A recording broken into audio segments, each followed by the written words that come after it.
Hey guys, got a great show lined up for you. Today's going to be talking about John the Baptist and Elijah the prophet. Is it possible, really, that John the Baptist was Elijah and just didn't know it? I guess we'll find out here in just a minute. So y'all sit tight. See you shortly.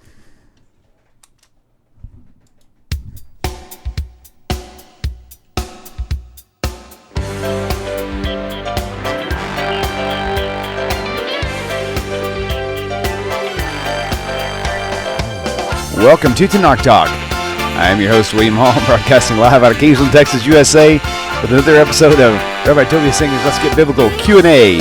Rabbi, welcome back to the show. Welcome, folks. It's going to be a great topic today, so stay tuned, guys. This is going to be good. Rabbi, how are you doing, sir? It's a pleasure to have you back in the studio again. As always, it never seems like we get enough of you, so I'm just glad you're still willing after all these years. It's been 4 years now, almost, I think, right? Has it? I think so. 4 years, and I think we're at 120 episodes today. 120. Wow.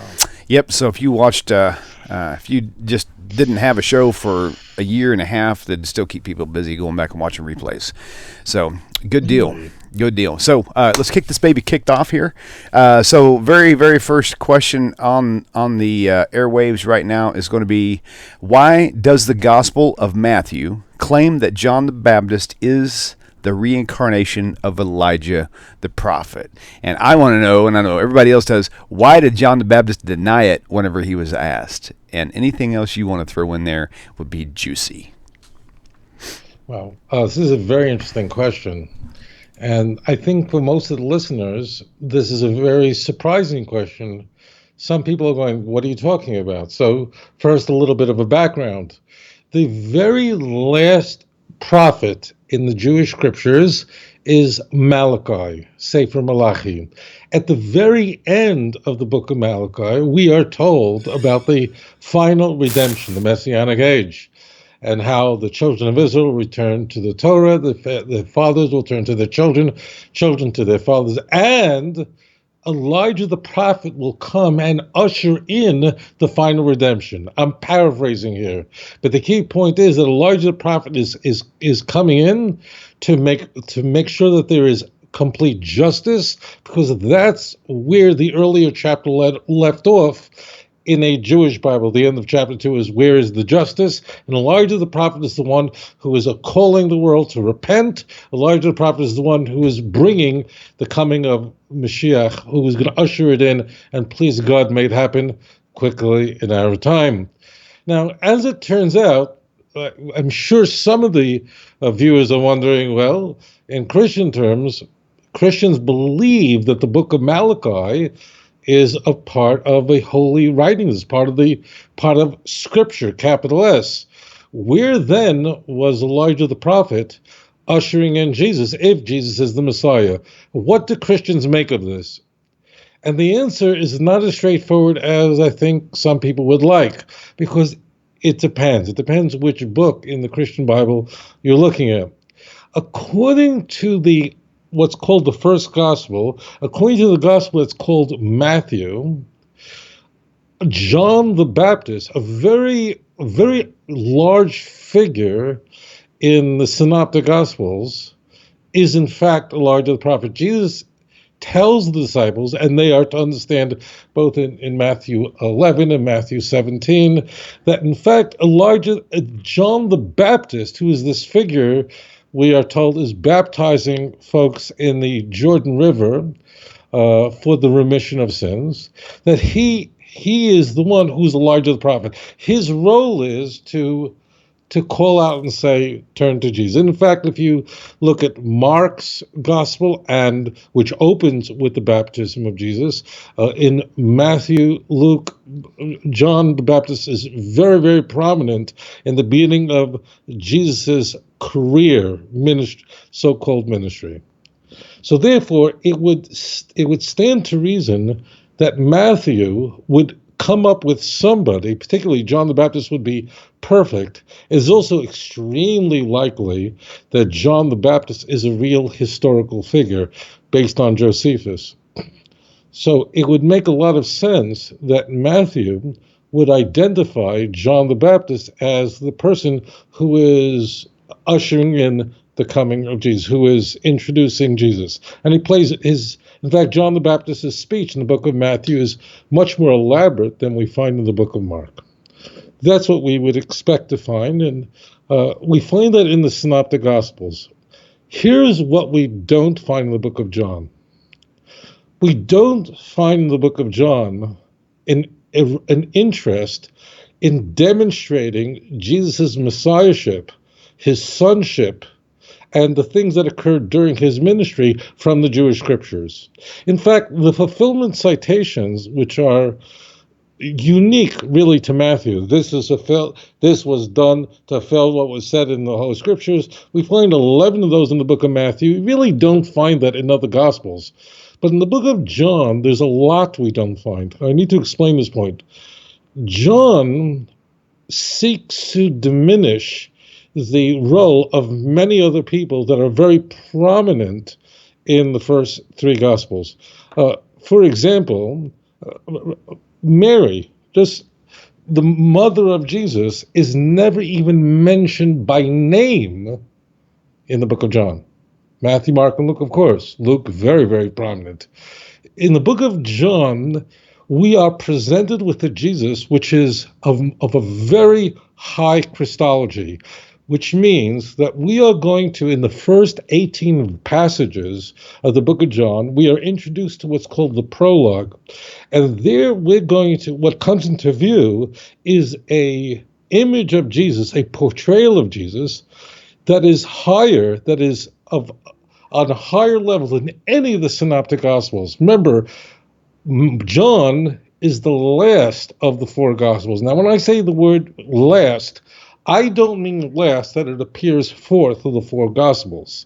I mean that it's chronologically written last. The book of John is probably written somewhere around 95. That's 65 years after Jesus' crucifixion, when Christians believe that Jesus was crucified. But that's the last. The book of Mark is probably 25 years younger. The book of Mark is probably written about the year 70, about the time of destruction of the Second Temple. Matthew and Luke written about 15 years later, about the year 80, 85, and John about 10 years after Matthew and Luke. The point is that we can mark the four Gospels in order, not as they appear in the Christian Bible, but in their chronological order, and we can see an improvement of Jesus, meaning Jesus becomes a higher state. He's more important. Moreover, his sonship begins at an earlier state. So in Mark, we are introduced to Jesus as an adult. The author of Mark did not consider anything about Jesus' conception, his birth, the city in which he was born to be interesting at all. There's nothing unique about how Jesus was conceived as far as Mark was concerned, and there's no mention of it. Why? Because that's earlier. Mark is considered an adoptionist, is conveying an adoptionist Christology, which means there's no virgin birth, he wasn't conceived of a virgin, but Jesus becomes such a great person that he's adopted by God at his baptism. And he's informed directly in the second person, you are my son. As far as Matthew and Luke is concerned, we're going to a higher Christology where Jesus becomes the Son of God at his conception. In fact, we're told as much in the Annunciation of the book of Luke, that in fact Jesus becomes the Son of God at the moment when, in fact, Mary will conceive through the Holy Spirit. Explicitly, we're told that. So now, if you notice that Jesus becomes the Son of God at an earlier state, not at his baptism, but at his conception and birth. John is not interested in any of this. He wants no part of this. For John, we're introduced to Jesus as the Logos. Now, as you open up John, right away in the beginning was the Word, which matches Genesis 1. It's clear what John is doing. We don't quite know to 14 who he's talking about. We know, but John doesn't mention it. By the time we get through 14 and 17, we know clearly we're talking about Jesus. The key is that as far as the author as John is concerned, Jesus became the Son of God, came into existence in the ether sometime in the eternal past. That's a very, very high Christology. Nothing else like that anywhere in the Christian Bible. And therefore, any of the theological accoutrements, such as Elijah the prophet, for John, Jesus is so high. The Christian religion has developed so far.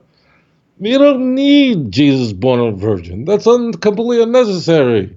In fact, not only is his birth unnecessary, Jesus' mother, as I mentioned, is not mentioned by name. And the first time we introduced her only as the mother of Jesus, it's we are told at a miracle in Cana where Jesus changes water into wine at some wedding, which I never understood how folks in the Assemblies of God work through that he turn water into wine, because they don't drink wine. They should be changing wine to water.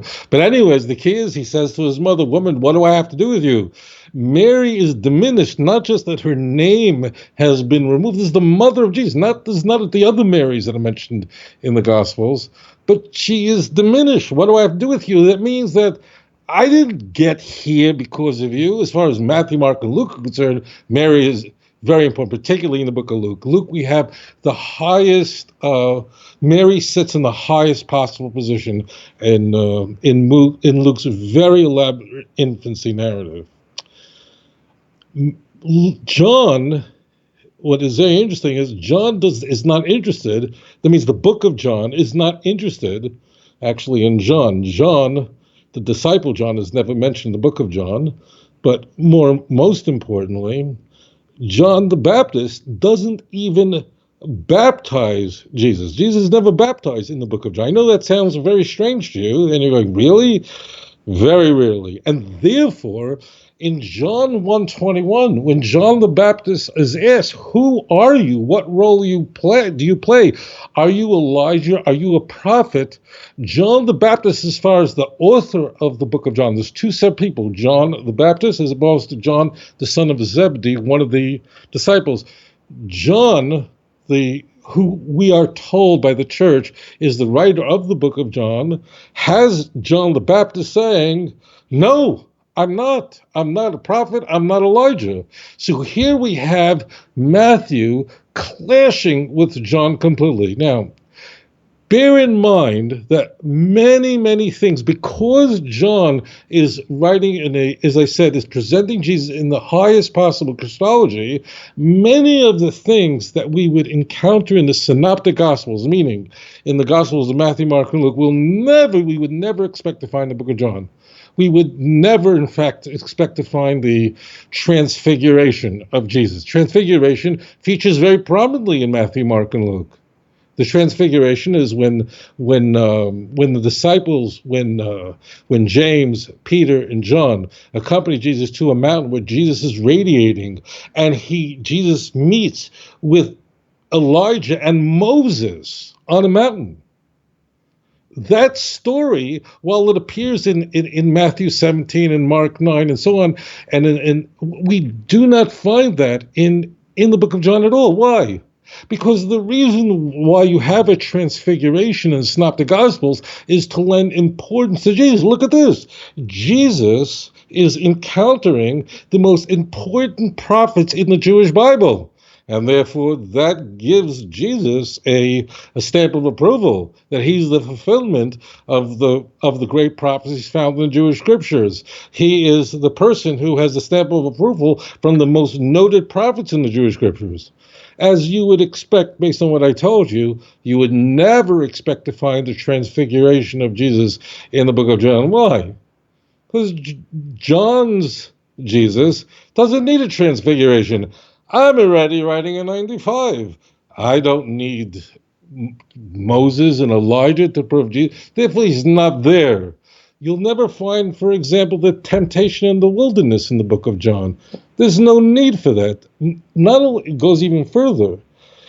As far as John is concerned, it's not clear that John believed that Jesus was born in the city of Bethlehem, because in John 7, we find a very strange conversation where non-Christians, Jews, are going, how could Jesus be the Messiah? He wasn't born in Bethlehem, he's from Nazareth.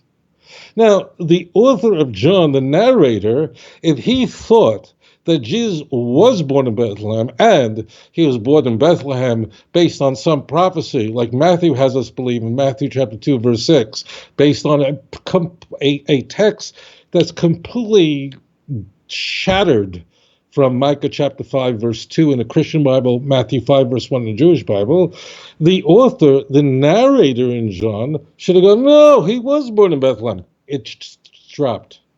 It's so strange. In the book of John, in John 7, those who oppose Jesus are going, well, how could he be the Messiah? Messiah is supposed to be born in Bethlehem. This guy's from Nazareth.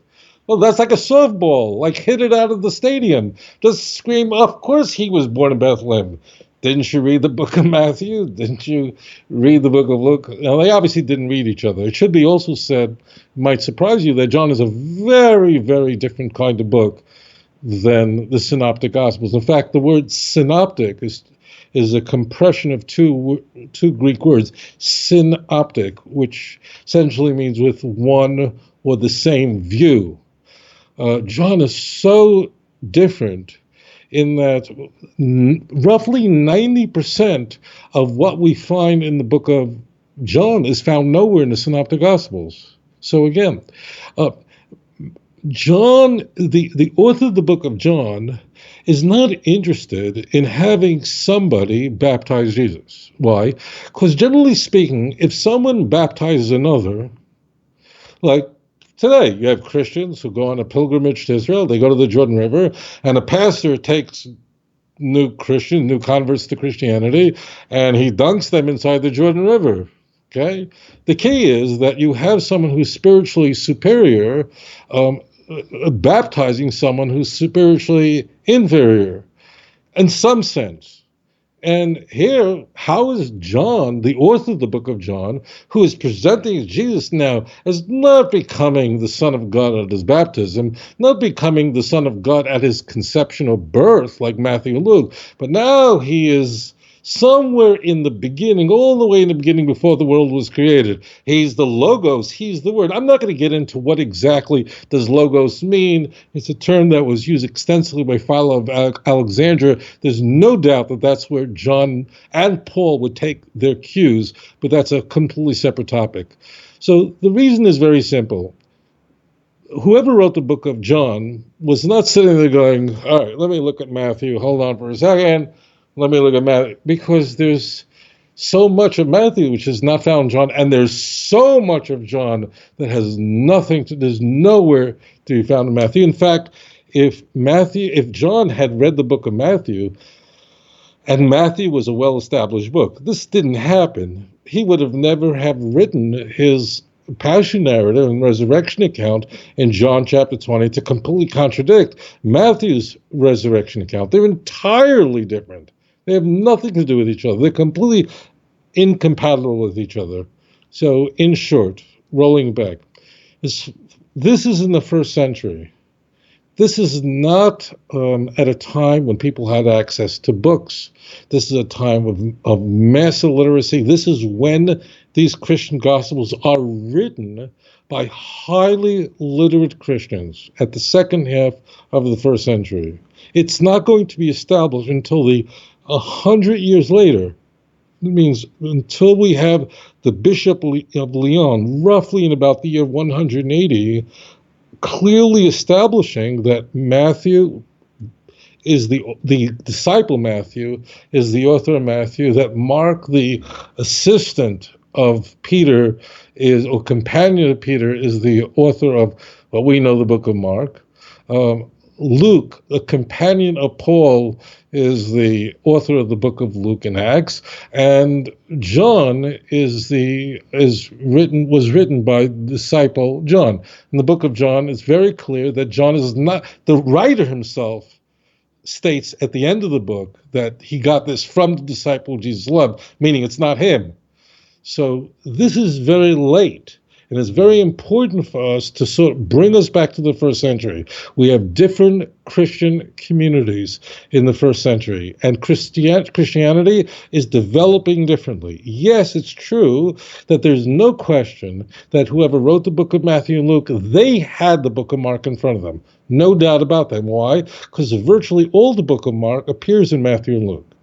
We know that there's information that Matthew and Luke were relying on, whoever wrote them, that we don't have that original source for, but they were copying from that same source. And then they had their own original, their own sources that developed in their community. Very, very different, very, very separate. But John as a whole is really a very different kind of book, a book with huge dialogues. But the key is Jesus is now portrayed with the highest possible Christology.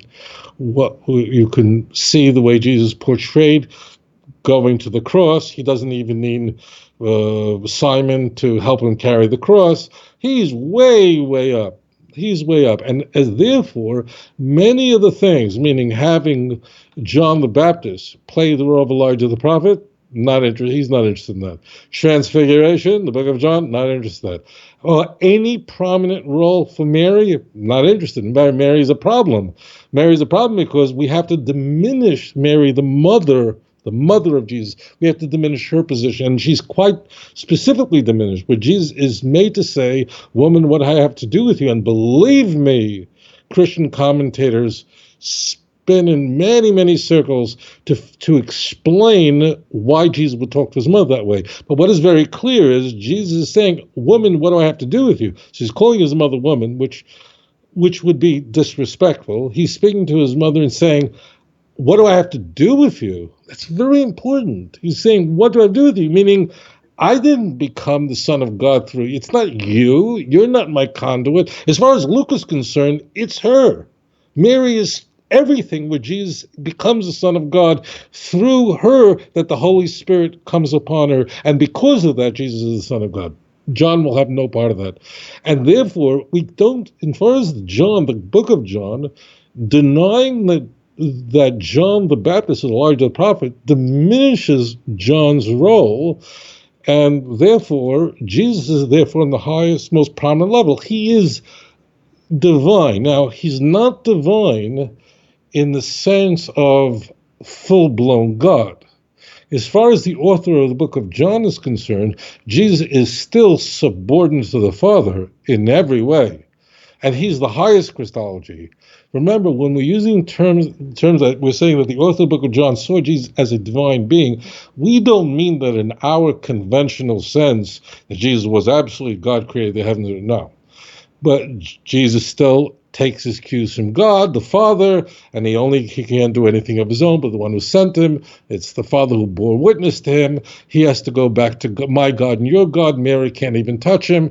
You don't find any of that. So John is still, Jesus is not the Father. That Christology, that Jesus of the same substance of the Father and is begotten by the Father, that's much, much later. That's developing in the 3rd century, 2nd century and 3rd century, and becomes an official Christian orthodoxy in the 4th century as is promulgated in the Council of Nicaea by Constantine and is confirmed at the Council of Constantinople by Theodosius in 381. So what we observe is a huge development. John's the Baptist's role is diminished in the book of John, and therefore whoever wrote the book of John has no interest at all in elevating John the Baptist. He doesn't need him. But as I mentioned earlier, John the Baptist is in fact almost certainly a historical figure, because just because his execution and so on, it's not germane to the thing. But he was an interesting and important figure. So much so that Luke will want to connect John the Baptist to Jesus by making them cousins. We don't find that in the Gospels. So attaching Jesus to John the Baptist is very important in Synoptic Gospel. As far as John is concerned, we're way, way past that. I don't need, even though I was the opening act, I don't need to be the opening act for you anymore. I'm the Beatles. I don't need the opening act. I'm Pink Floyd. I'm Led Zeppelin. I don't need anybody else to attach my name to anybody else. My resume is so huge right now. And that's why in Matthew 11, in Matthew 17, we are told that John the Baptist is Elijah. As far as John is concerned, John 1:21, he's saying, I'm not. Why? Because John the Baptist's role is now diminished in the book of John, because Jesus doesn't need anyone. He is, after all, now the Logos. He is now, after all, in the highest possible state that we've ever encountered in the Gospels.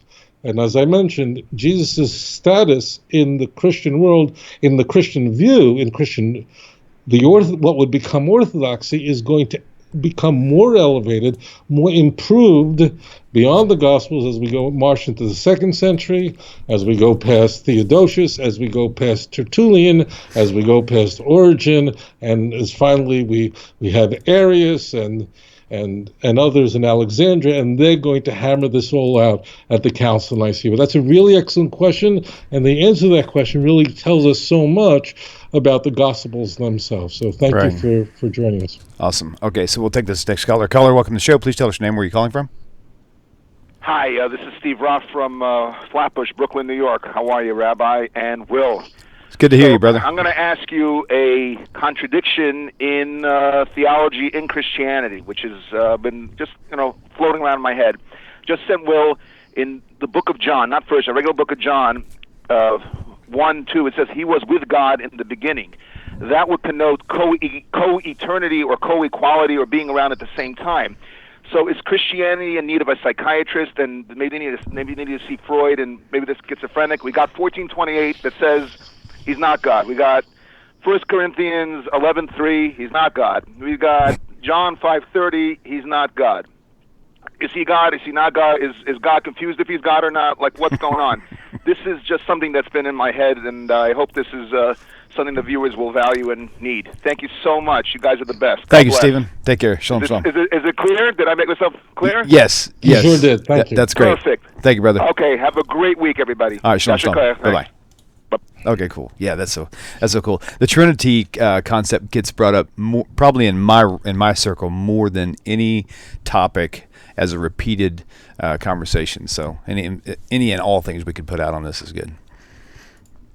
Go ahead, man. So it's not an accident that what the caller essentially, I should explain. The caller is asking the following question. We find in the opening of the book of John the highest Christology found anywhere in the Gospels. In the beginning was the Word, and the Word was with God, and the Word was God. That's a very high Christology. But what exactly is the beginning was the Word? In Greek, the word logos. What does that mean? It sounds like Jesus portrayed as a God. Is he God in the view of the book of John?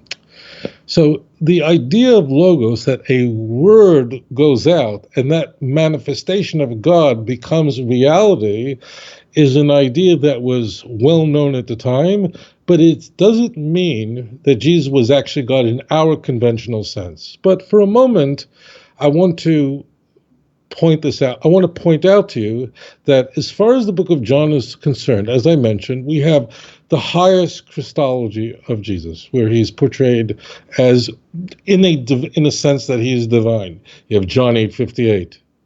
Now, it's clear even if you look at John chapter 8, that if Jesus testifies himself, that testimony is nothing. It's only the one who testifies of me. You have John 5:30, that if I can't do anything on my own, but only the one who sent me. As the caller mentioned, you have John 14:28, where it says that the Father is Jesus. We are told in John 14 is part of a huge, massive dialogue that's going to stretch all the way to the Passion narratives. Let's go for chapters and chapters. You have 14, 15, 16, 17. It's just a dialogue. There's nothing remotely like that in the Gospels, in the Synoptic Gospels. So here we have Jesus making very clear that he is subordinate to the Father, because that's how John's community perceived Jesus. Now, this is very difficult for the cult to understand, and it would be difficult for anyone in the 20th century, 21st century to grasp, because nobody talks this way today. We're talking about a genre of literature and a way of thinking about God that we do not have today. In the Greco-Roman world, you could be a god, you can be a divine being, but you're not the creator of the heavens and earth. In fact, how does the book of John begin? In the beginning was the Word. I assure you this, if you go to any Christian commentary you can think of, take the most, it makes no difference who you go to.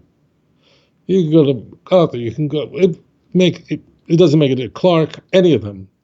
They're going to tell you that when John begins with, in the beginning was the Word, they're going to tell you that term, in the beginning, is the exact same term, it's in Greek, the same term that we find in the beginning of Genesis, in the creation, in the beginning. And that's why John, the author of John, begins by telling us, in the beginning was the Word. Now, I would posit to you that the author of the prologue is telling us clearly that Jesus, the Logos, is not God the Father, because he's in the beginning, meaning the author is a little complicated, but hang in there with me. Just as Bereshis Borei Elokim es hashamayim v'ha'aretz, just as in the beginning God created the heavens and the earth, right?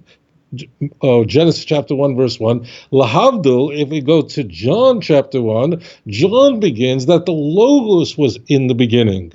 Think. Take a moment and think. Now, this is not 21st century radical monotheistic thinking where there's just God and everybody else. There's a very different world. If the author of the Logos, of the prologue, John 1, verse 1 through 18, if he thought Jesus was actually equal to the Father, which he makes clear he doesn't believe that, he wouldn't be in the beginning. It would be long before the beginning. The author of the book of John is telling us that Jesus is in the beginning when the world was created. And in fact, the world was created through Jesus, as we continue on in the book of John. So therefore, there's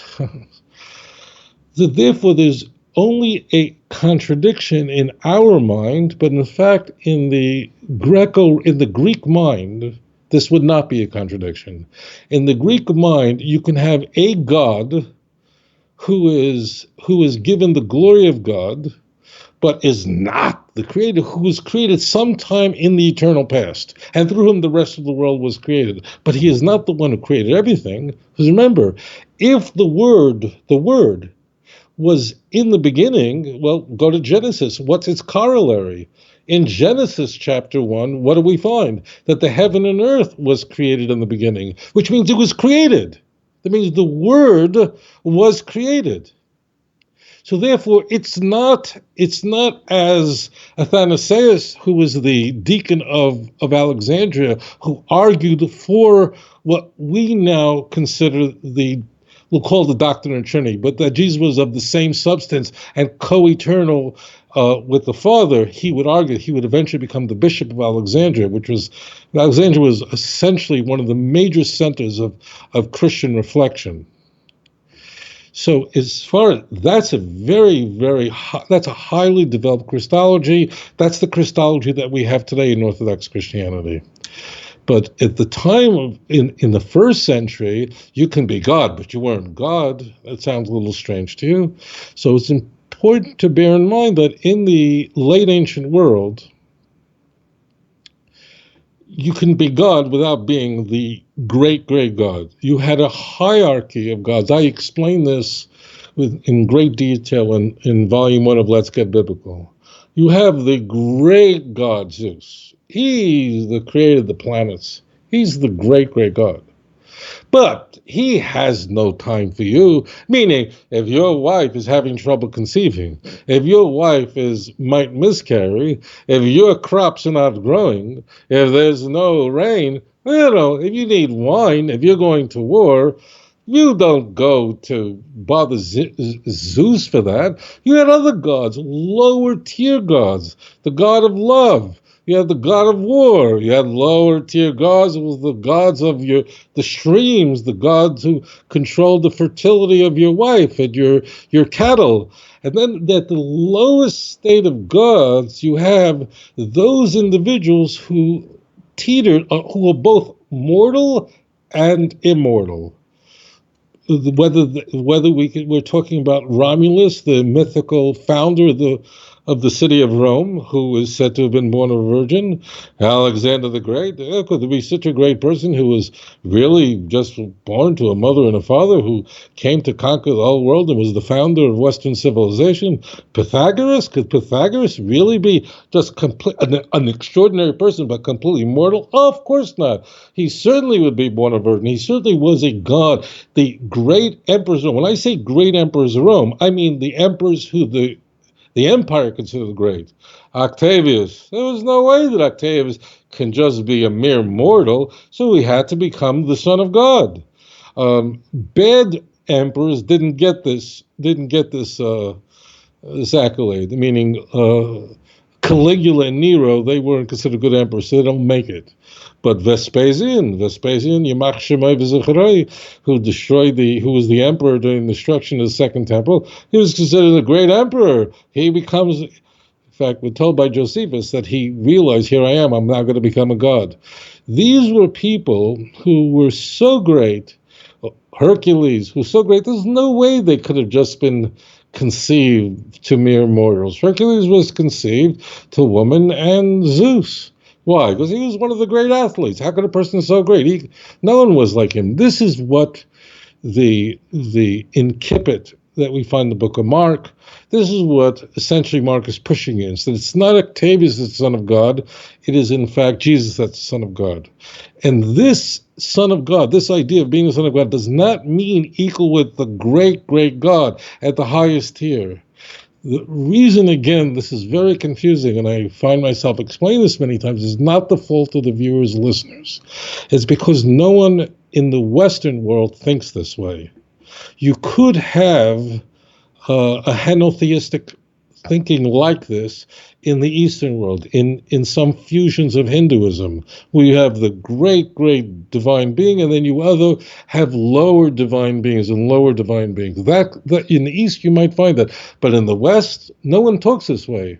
So remember, in order to understand the ancient world, and what they meant, you have to completely let go, divorce yourself from contemporary thinking. You have to completely separate yourself from that, because today, in our time, there is the chasm between God and everything else is unbridgeable.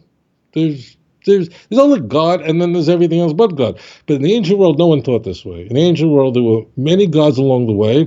And I'll just give you an example from the book of Mark. So the book of Mark, his opening passage really is proclaiming that Jesus is the Son of God. What the author of Mark is intending to do is saying that Jesus is the Son of God rather than Octavius, rather than Caesar Augustus. Got it? And how do we know that? Because if we go to the end of the book of Mark, Mark is a very interesting gospel. It's in the sense I find the most interesting of the four gospels, because you can really map out what Mark is trying to do. He, at the cross, when Jesus is crucified, he finally has a Roman centurion who's a very important person. A centurion is not just a great soldier, he's way up there. He essentially represents Rome. And the Roman centurion recognizes, I know who Jesus is. He recognizes, this is the Son of God. This is a very interesting Christology, because in Mark, for the first 8 chapters, no one knows who Jesus is. But the centurion gets it at the end. So, in bringing this all to a head, John, I should put a footnote here. There are many scholars who believe that John, including Christian scholars, that the book of John was written by multiple authors. 5 authors and so on. There are Christian scholars and there are New Testament scholars who do not believe that whoever wrote the Logos, John 1 through 18, and the rest of the book of John through the 21st chapter are the same author. In fact, there are many scholars who reject the notion that whoever wrote John 21 wrote the rest of John, that it's another author tacked on. That position that John chapter 21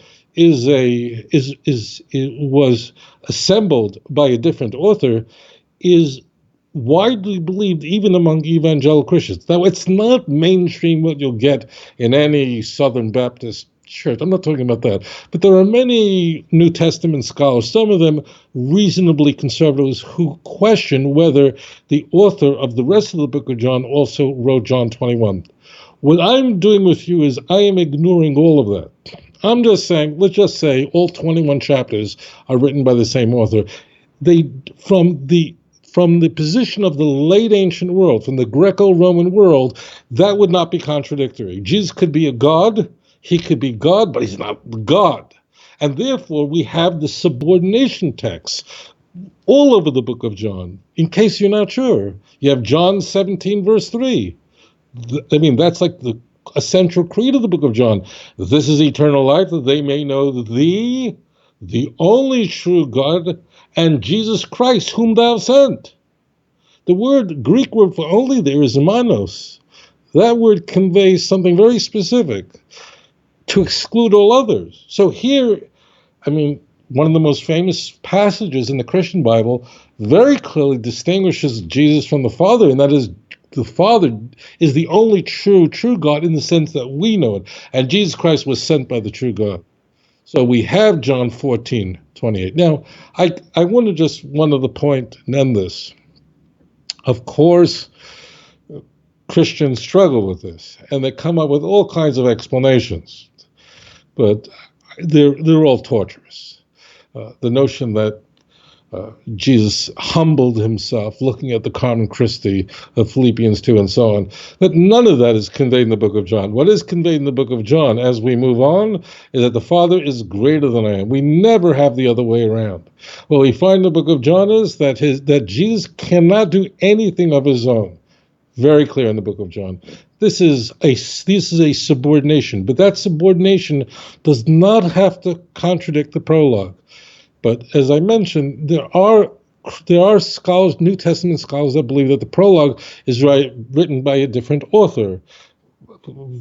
Well, there are many reasons for this, including the obvious. The term logos never appears anywhere else in the book of John after we're done with the prologue. So the answer is that in our 21st century mind, they're very contradictory.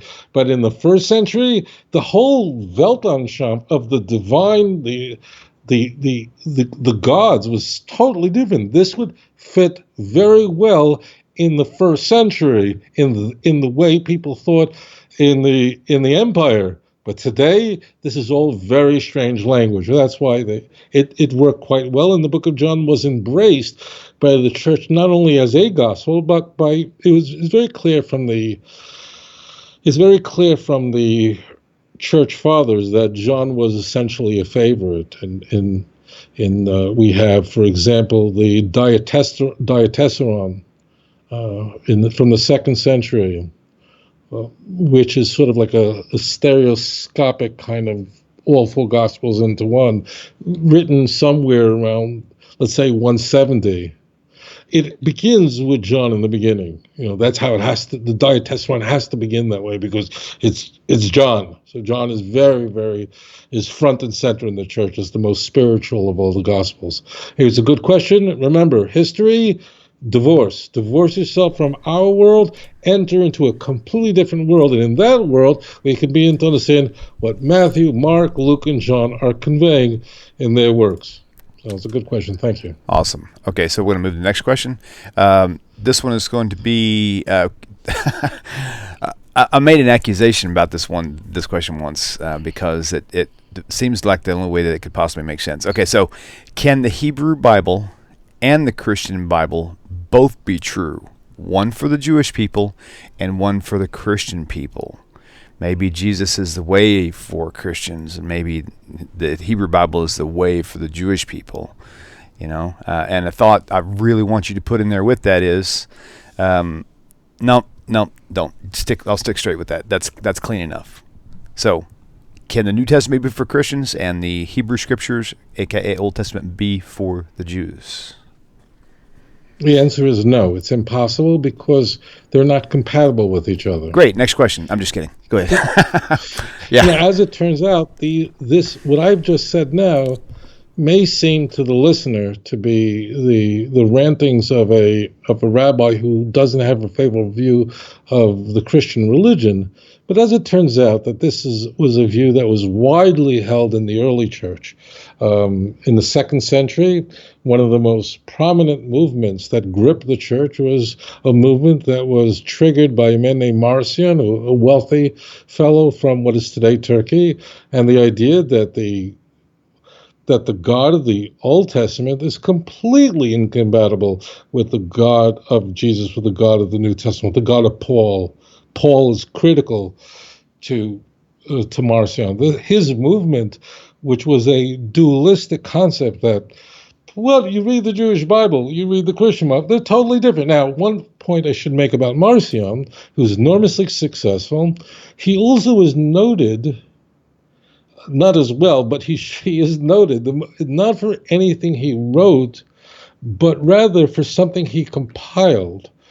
Marcion was the first person to ever put together a New Testament, the Christian Bible. His Christian Bible did not include what today Christians regard as the Christian Bible, the 27 books that we find the first time we have the list of the New Testament, what's in and what's out, is Hebrews in, is Hebrews out, is Revelation in, Revelation out. That's Athanasius in 367, who by then is the Bishop of Alexandria. Really. Now, in fact, we have some very ancient manuscripts in the New Testament with books that most of our viewers would not even recognize. Getting back, as far as Marcion was concerned, Paul was the absolute representative of the true gospel, and therefore the 10 letters ascribed to Paul, he did not consider the pastoral epistles to be a part of this. So the 10 letters to Paul, that means minus the pastoral epistles, are his New Testament. That's 10 books. And then he needed a gospel. Why? Because Paul makes reference to a gospel many times. Now, Marcion didn't get it, in that when Paul speaks of the gospel, he does not mean Matthew, Mark, Luke, and John. He doesn't mean the gospels. He doesn't mean that kind of gospel. He means the good news. But Marcion feels, I need something. I need some text. So he takes the book of Luke. There are things in the book of Luke that are, let's say, quotations of the Jewish scriptures. I'm using the word quotation there very loosely. So Marcion would consider those things in the book of Luke which sound too Jewish, too much like, somehow connected to the God of the Jewish Bible, that's out, and he'll consider those parts of Luke to be a layer that Christians inserted it later who didn't have the truth. So therefore, this idea that they're not compatible is not my idea. In fact, there are many such people. In fact, Augustine, in an earlier life, had a dualistic view of Christianity, which the church often doesn't like to speak about. The key is they're not compatible. They're not compatible because the understanding of the nature of God and his relationship with mankind and how HaKadosh Baruch Hu saves the world they have nothing to do with each other.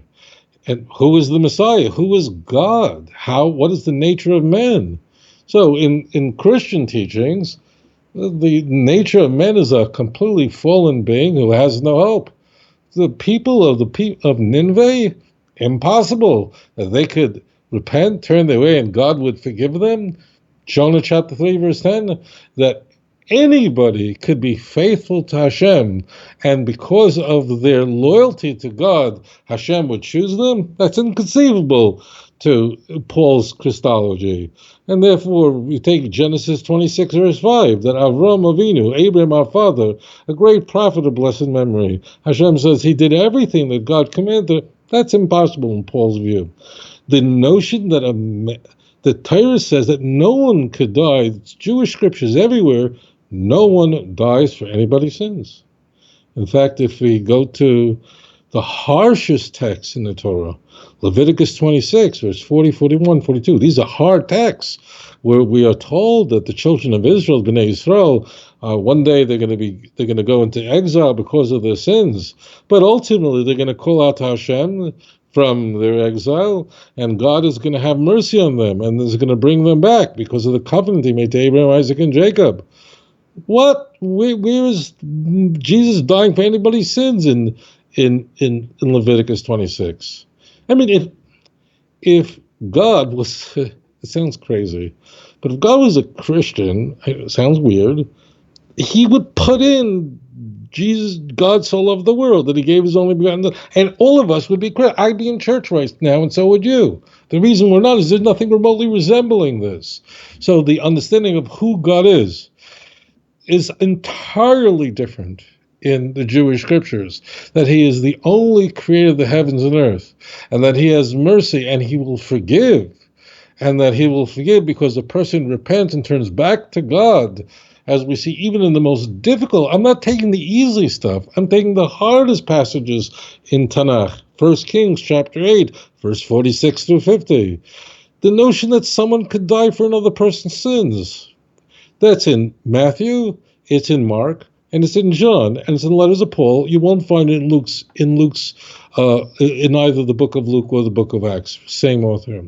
That's vicarious atonement, that an innocent person could die for the sins of man. That's completely, in the ancient world, that was very, very common. It was widely believed, and it was not only widely believed there, it was widely believed all over the pagan world. We've uncovered all over Mexico and Central America and South America. They used to sacrifice virgins to volcanoes, and they still have the altars and the skeletons of thousands and thousands of tragically of these young girls who were all killed to appease the gods. This is a completely pagan idea, and therefore is completely inconsistent with the Jewish scriptures and the central core teachings of the New Testament Christianity, not Tertullian's Christianity, not Origen's Christianity, not the Bishop Alexandria's Christology, Constantine's Christology, Theodosius, the last emperor of Rome, to preside over the East and the West. Their Christology is very, very highly improved. Jesus is in a very high. I'm not talking that. I'm talking about in the Christology that we find in the Christian Bible. It's a text that is completely incompatible with the Jewish scriptures. They can't be true. And look at the result. I mean, here you have a Christian religion, no doubt in its earliest state, in its most primitive state. We don't have a doctrine of the Trinity, that's later and so on. But even there, Jesus dies for the sins of men. That's everywhere in the earliest surviving Christian writings that we have, the letters of Paul. Ezekiel chapter 18 tells us that can't be. The wicked cannot benefit from the death of the innocent. An innocent person cannot die for the sins of those who are filled with iniquity. As for the wicked person, the prophet tells us, if he will turn away from his sinful ways and does what is right, he will surely live. He will not die. Is it my desire at all to punish the wicked? Is it not rather they should turn away from the sinful ways that they might live? Well, that's exactly what Judaism embraces. That's what we teach. That idea is not to be found anywhere in the Christian Bible. That would be thrown out of court in the Christian Bible. It wouldn't be quoted in the Christian Bible. It's not. Why wouldn't it be there? It's interesting that Nineveh and Jonah are quoted in the Christian Bible, but never the most critical point is that the people of Nineveh were forgiven because they repented and turned away from the sinful ways. How odd to quote the book of Jonah, to quote the prophet Jonah, to say Jesus saying that I'm greater than Jonah, but Jonah's audience were more loyal to Jonah than my audience is. But where's the rub? Gone. Why? Because Jesus died for everyone's sins. We don't have to have a way that the people of Nineveh were saved. So those are completely the nature of God is mercy that forgives. The nature of man, that man essentially is a sinful creature. All these ideas are uniquely Christian, are well understood in the pagan world. In the Greco-Roman world, the notion that anything physical was basically negative. This goes back early in the first century. This Neoplatonic understanding that the physical world is basically far inferior to the spiritual world. That's why they didn't look for resurrections of the dead, and that's why we find in 1 Corinthians 15 that Paul is saying Jesus is not resurrecting from the dead in the sense that he's coming back to the body that he died in. It's something totally different. It's a spiritual body. It's very Greek, very, very different, because this world is, look, if you have to get married, it's better to be like me, but it's better to be married than to burn. So you have a completely different view of mankind, a different way that God interacts with mankind. In Tanakh, we are told clearly that a person can pray and is encouraged, pray, go directly to Hashem. My help only comes from the Almighty. Look to the heavens. God is the one who saves, Psalm 121. In Christian thought, there is one God, but then there is one mediator between God and man, and that's the man Jesus Christ. That's Paul. So therefore, they're not compatible with each other. They clash with each other. And as I mentioned at the outset, what I'm sharing with you is not my opinion. It is, but it's not just my opinion. It's the opinion of many Christian thinkers. And in fact, I'll just say this at the end. I know some Christians might object to what I'm saying. What am I supposed to say? Rabbi, your sound just made a click, and it's real quiet now. Your sound You hear me? Yeah. I think it sounded like something got bumped, but now I hear you half as loud as it was. So I hear it today from Christians all the time that we're not, this is the new covenant. That's the Old Testament. And they ask questions. How can we find things in the Jewish Bible that's very different in orientation from the Christian Bible? What are you talking about? We're in the New Covenant now. The Epistle of Barnabas, not the Gospel of Barnabas. But the Epistle of Barnabas presents the idea that the Jews completely misconstrue the Jewish Bible, and none of those things ever applied. These are ideas that were well known in the Christian world. Those two are completely incompatible with each other. And in fact, the only thing Christianity did for the world, which is very important, is that without Christianity, the idea of the basic concept of that there is one God, that basic overall concept is one God, the idea that there were commandments given in the Torah, the idea that there is a coming of a Messiah, because that idea of a Messiah was unknown in the Greco-Roman world. They didn't have an idea of a Christ figure. There was no Christ figure in the Greco-Roman world. That didn't exist.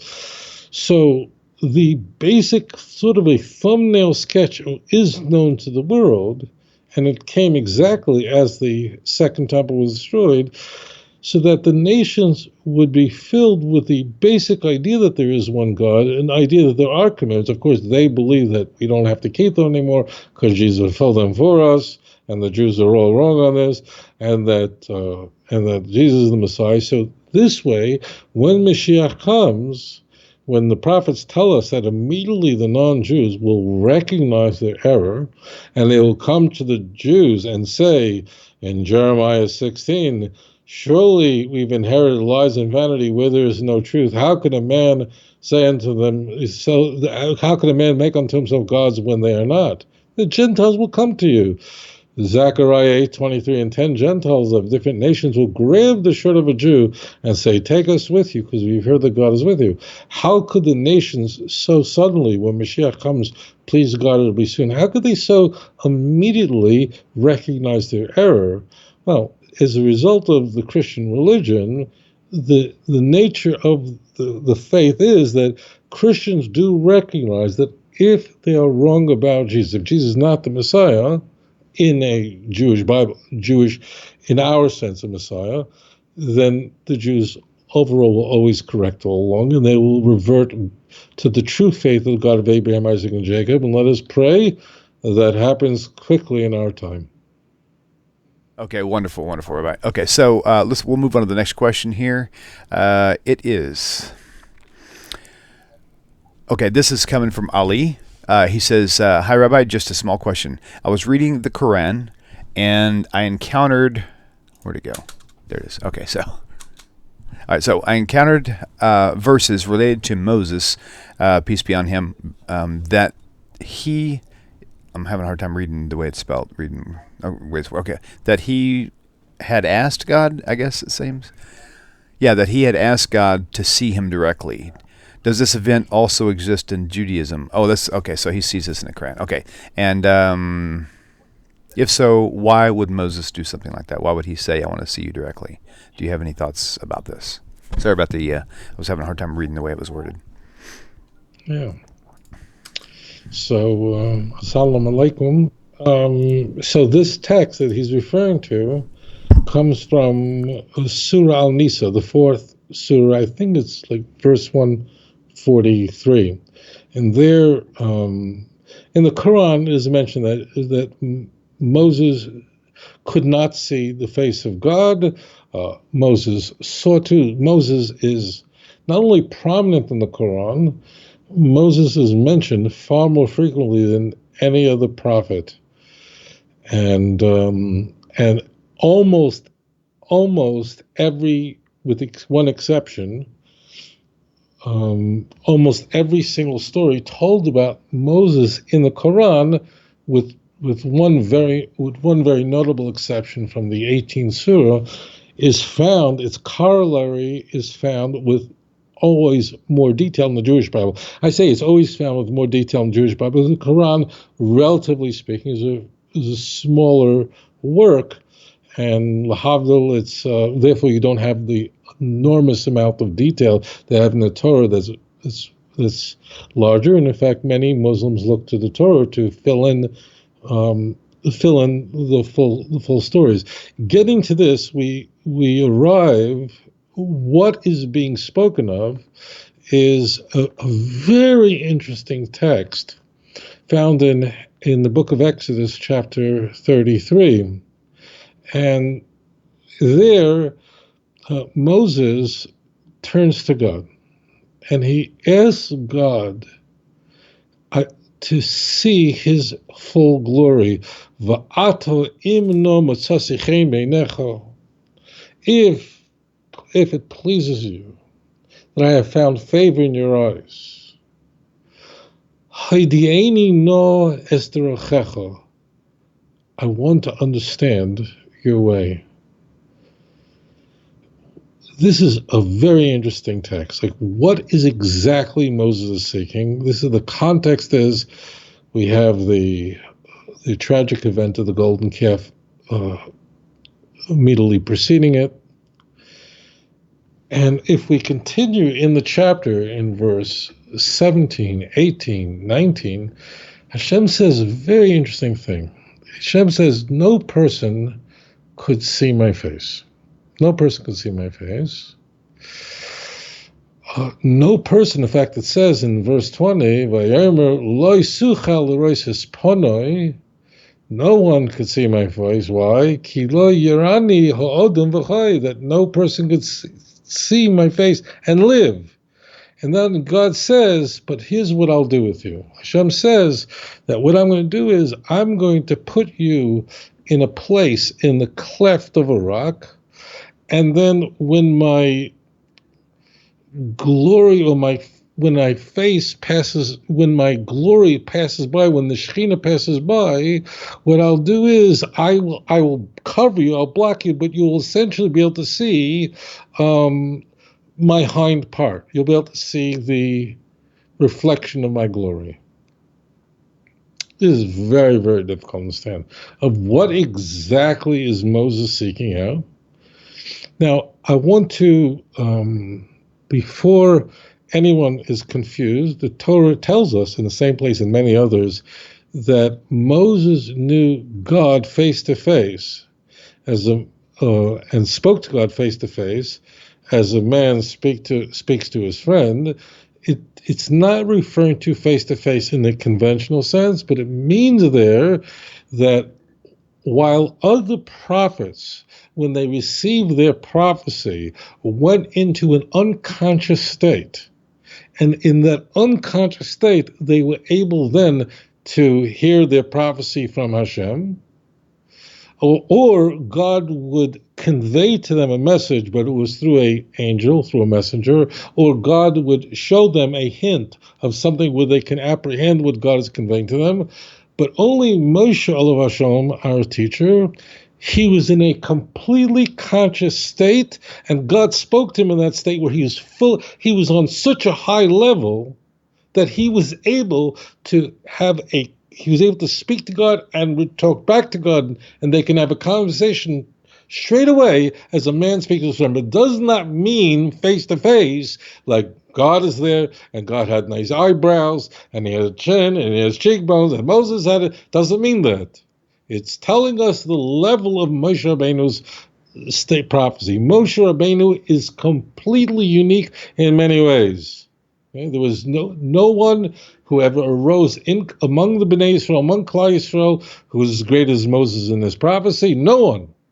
And only Moshe Rabbeinu, of blessed memory, spoke to God in this way, where he was in a completely conscious state when God spoke to him. It didn't have to come through an angel. He didn't, like, for instance, Shmuel, when the book of Samuel opens, we discover that one of the greatest prophets who ever lived, when God spoke to him, he went to sleep and he hears a voice and he doesn't know what this even means, and he comes running to Eli. That was Shmuel, not Moses. So what I want to do is I know that will come in, and this has to be, just understand the difference, where the Torah, of course, is using language that is a little unconventional, so you need to understand what it means. And incidentally, what I said to you is not some big mystery. All I did was, you just look at the context, and we can see there what is being conveyed. There's nothing fancy going on here. So now Moses seeking to see the face of God, the glory of God. And God is saying, nobody can see my face and live, but I'm going to put you in such a position where I'm going to pass by you and you're going to see what does that mean? Like, what did Moses want? And what did God say? You can't do that. No human being, no mortal can ever do that, but there's something else it can do, and I'll show it to you. So, first of all, what did Moshe Rabbeinu Olav Hashem want? What was denied to him, and what was given to him? What's going on in Exodus chapter 33, okay? But don't confuse that with other texts. As we're told in the Torah that when Moshe Rabbeinu told the children of Israel, you saw the smoke, you saw the fire, but you saw the voice of God, but you didn't see any image. So be very careful with the language. Now let's go back to what Moshe Rabbeinu was asking. This was a very, very difficult time. I hinted to it earlier. This is immediately after the Egel Hazov, the catastrophe of the golden calf. I'm not going to go into it. It's not directly germane, but it was a massive crisis where a group of we'll call them Jews, the children of Israel, numbering in the thousands, as many as 3,000 people, were replacing Moshe because they thought he was gone. And then there was an Erev Rav who ignited. It was a disaster. It was a very, very bad situation. You're all familiar with this. I hope you're familiar with it from the book rather than the movie, because the book is much better than the movie. Oh, the Almighty, when he informs Moses of what's going on, because Moses is already on the mountain receiving the luchos from Hashem, what are called the testimony, the edus, what we call the Ten Commandments, the tablets from Hashem, he is informed of this horrific situation on the mountain. As you can imagine, Hashem is willing to start all over with Moses. A very, very bad situation, very bad. Moses is acting in a way to reason with Hashem that, in fact, the nation should not be wiped out. And I'm not going to go into it. The key point is Moses at this, it's very important to know the context. Moses wants to know, I want to know the plan for the future. This is where HaKadosh Baruch Hu stands outside of all mortal creation. In that, The Almighty created light immediately, right away, the first day. God created with light, we know today, he created time. The Almighty is not bound by his creation. It means HaKadosh Baruch Hu has full foreknowledge of all time in the future. He gives us free will, but he has complete foreknowledge of what's going to happen. He sees tomorrow as if it's today. He is Shochein Ad. He rests on eternity, Isaiah 57, verse 15. No person who is constrained by the physical body could ever see the future. And Moshe Rabbeinu was not asking to be a god, heaven forbid, but Moshe wanted to know, what is your plan? Show me your face means I want to know what's going to happen. How is this going to unfold? In fact, those are his exact words. He says, Ato, now, imno motzasi chen benecha, Moshe Rabbeinu was speaking, if I have found favor in your eyes, haidi'eni no es derachecha, openly, he says, show me yours. I mean, show me the future. Please, I want what's going to happen here? What's going to happen? Children of Israel weren't supposed to be in the wilderness for so long. The walk from Egypt to the Promised Land, it was an 11-day walk. It turned to a 40-year march in the wilderness in circles. And Moshe Rabbeinu is asking Hashem, essentially, show me where this is all going. Show me. So the trauma is looms very large here. As I explained to you, that this aspect of knowing the future, of being outside the boundaries of light and time, is not possible for any person, even Moshe Rabbeinu, even someone as high as Moses, who was, in a sense, closer to Hashem than any other prophet. His prophecy is the highest level of any prophet. In fact, that's one of the 13 principles of faith in Judaism. So now the question is, so God says in those words, he says that no person could, loisuchal lirois esponai, no person could see my face. Ki lo yirani adam v'chai, because no person, and the word is adam there is important. There are a number of ways to say man, but the word adam has in it the word adama, which means the earth from which Adam was created, and that's where he got his name from. No, can't be Adam from the Adama, from earth, and see my face, meaning see the future, v'chai, and still live. That is impossible. But I'm going to do this. I'm going to take you to a mountain. I'm going to put you in the cleft of a rock. I'm going to protect you so you don't see my face, because you can't. I have to protect you. But you're going to see my glory, my hind pass by. What is he showing? I remember when I was a little boy, one of the most striking memories of my childhood was when I had to go to bed at night. To this day, I had to be in bed at 9 o'clock, lights out. And frankly, for me, it was a very scary time. I felt very frightened. I remember the room was dark. Grew up in Brooklyn as a kid. You hear the sounds of cars going by. It was very frightening. I was alone. I didn't know if there was some monster hiding in the closet. I didn't know if something was there. What will happen to me? Will I wake up from the sleep? How will I fall asleep? I remember as a child, one of the most striking memories, and of course memories that remain seared in our minds are very frequently traumatic, was as we had, I don't know if they use this anymore, they had Venetian blinds. They had these slots that went across, and you can turn them so the sun is blocked or not, so they were open. And as cars drove by, this was Brooklyn, so as cars drove by with their headlights on, I could see the lights moving across the ceiling of my room.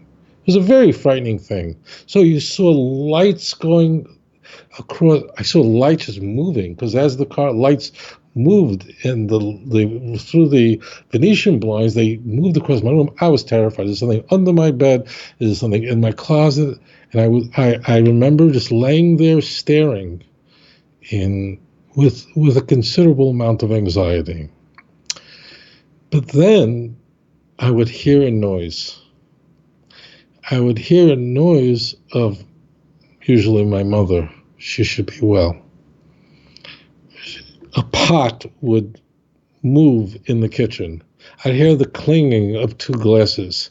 I'd hear washing the dishes or whatever she was doing in the kitchen. And normally these noises are not particularly welcome, but to me, this is how I would fall asleep.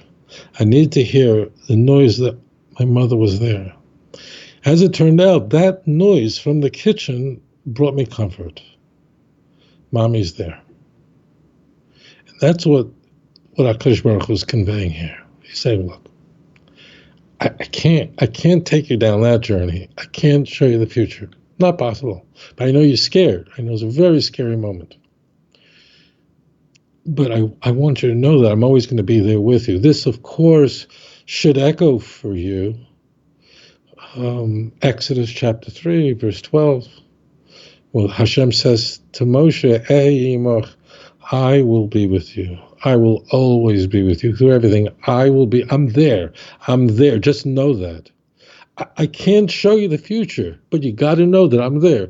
Things could look very dark. It could be a bitter finster, a bitter darkness. And it could look like there's no hope. You might feel like this is all going to come to an end. How could it be possible that all the promises you find in the Torah could be fulfilled? How is it possible that the promises that Hashem made to Abraham, Isaac, and Jacob could possibly unfold in the darkness of Auschwitz, in the darkness of... How is it possible? How is it possible? It's hard to understand. So dark, so many enemies. The lives of the children of Israel are so filled with challenges.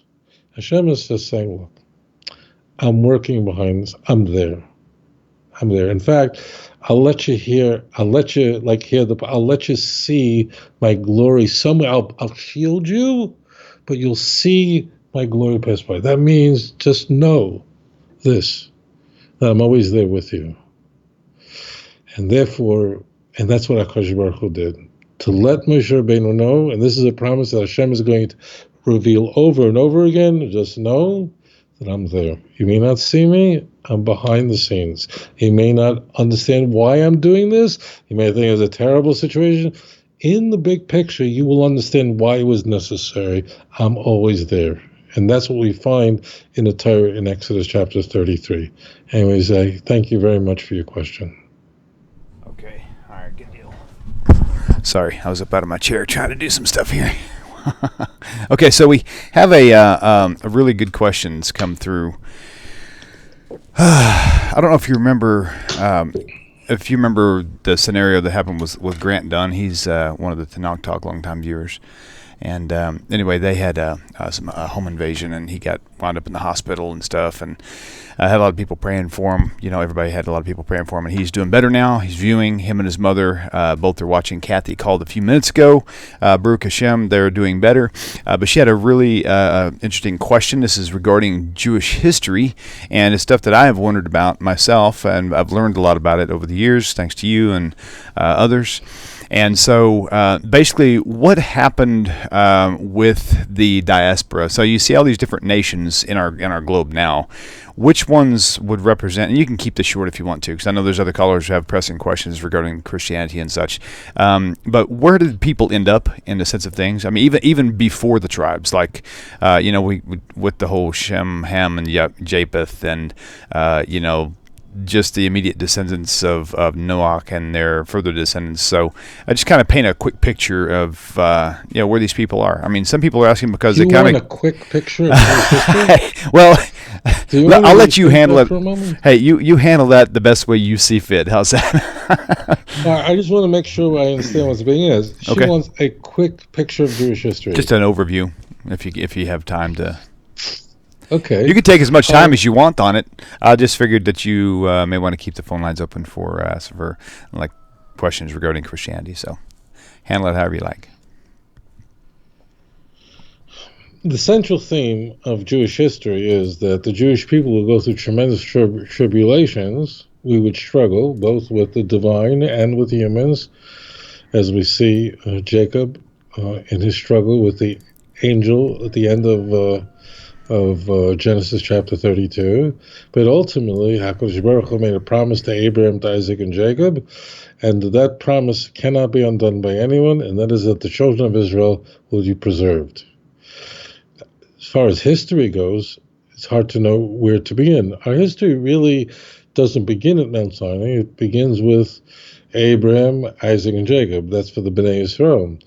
And it is a promise, it's a covenant that Hashem would always preserve the Bnei Yisrael, the children of Israel, that no matter what, no one could ever destroy us. And as Jeremiah says in chapter 31, so says the Lord who created the sun to illuminate the day, and the laws of the moon and the stars to illuminate the night, who stirs up the sea and its waves, roar the Lord of hosts' name.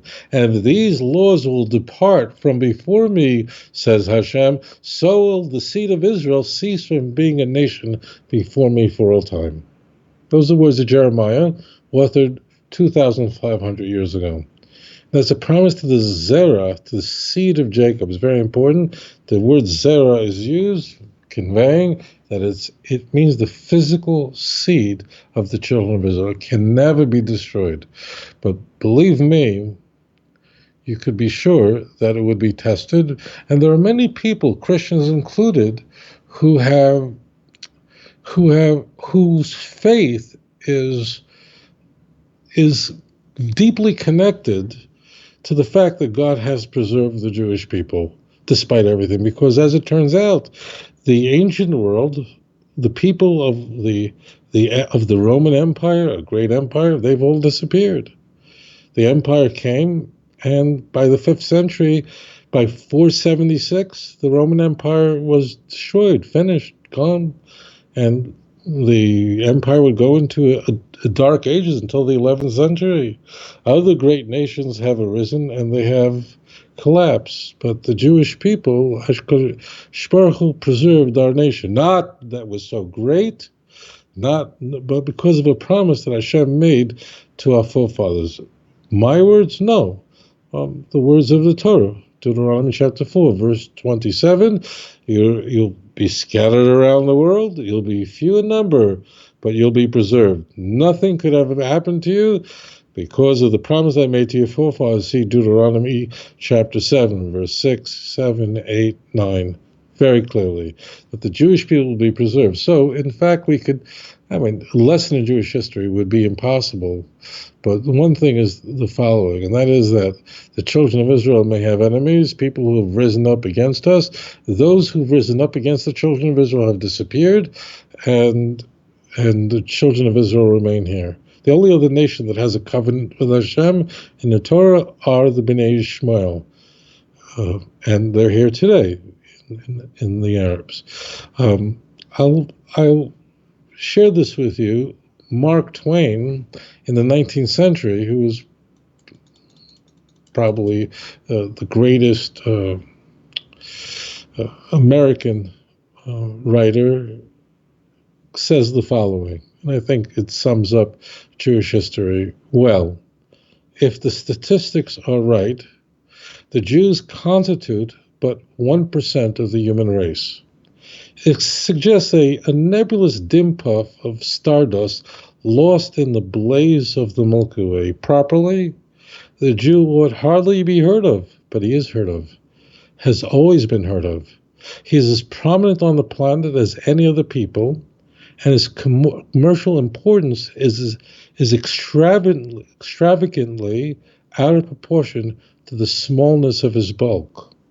His contributions to the world's list of great names in literature, science, art, music, finance, medicine, and abstruse learning are also way out of proportion to the weakness of his numbers.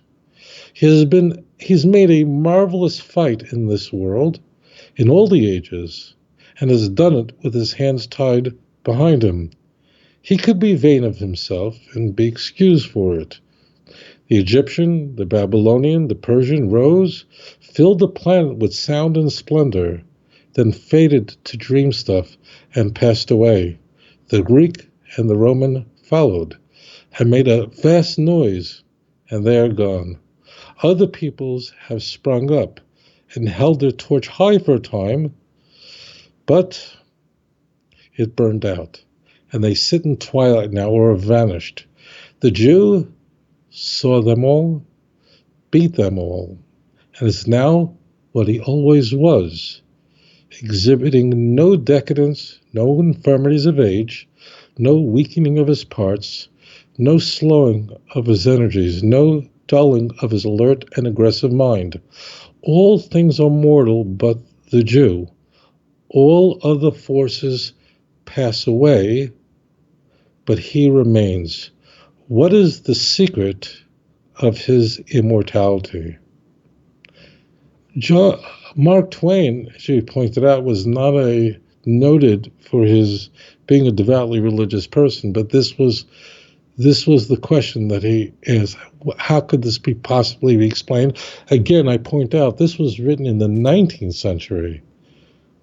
19th century. This is before Einstein, before Freud, before any of these things, and he's describing the Jew in these ways. This is the uniqueness of the Jewish people throughout their history, that despite the challenges and difficulties, HaKadosh Baruch Hu kept his promise.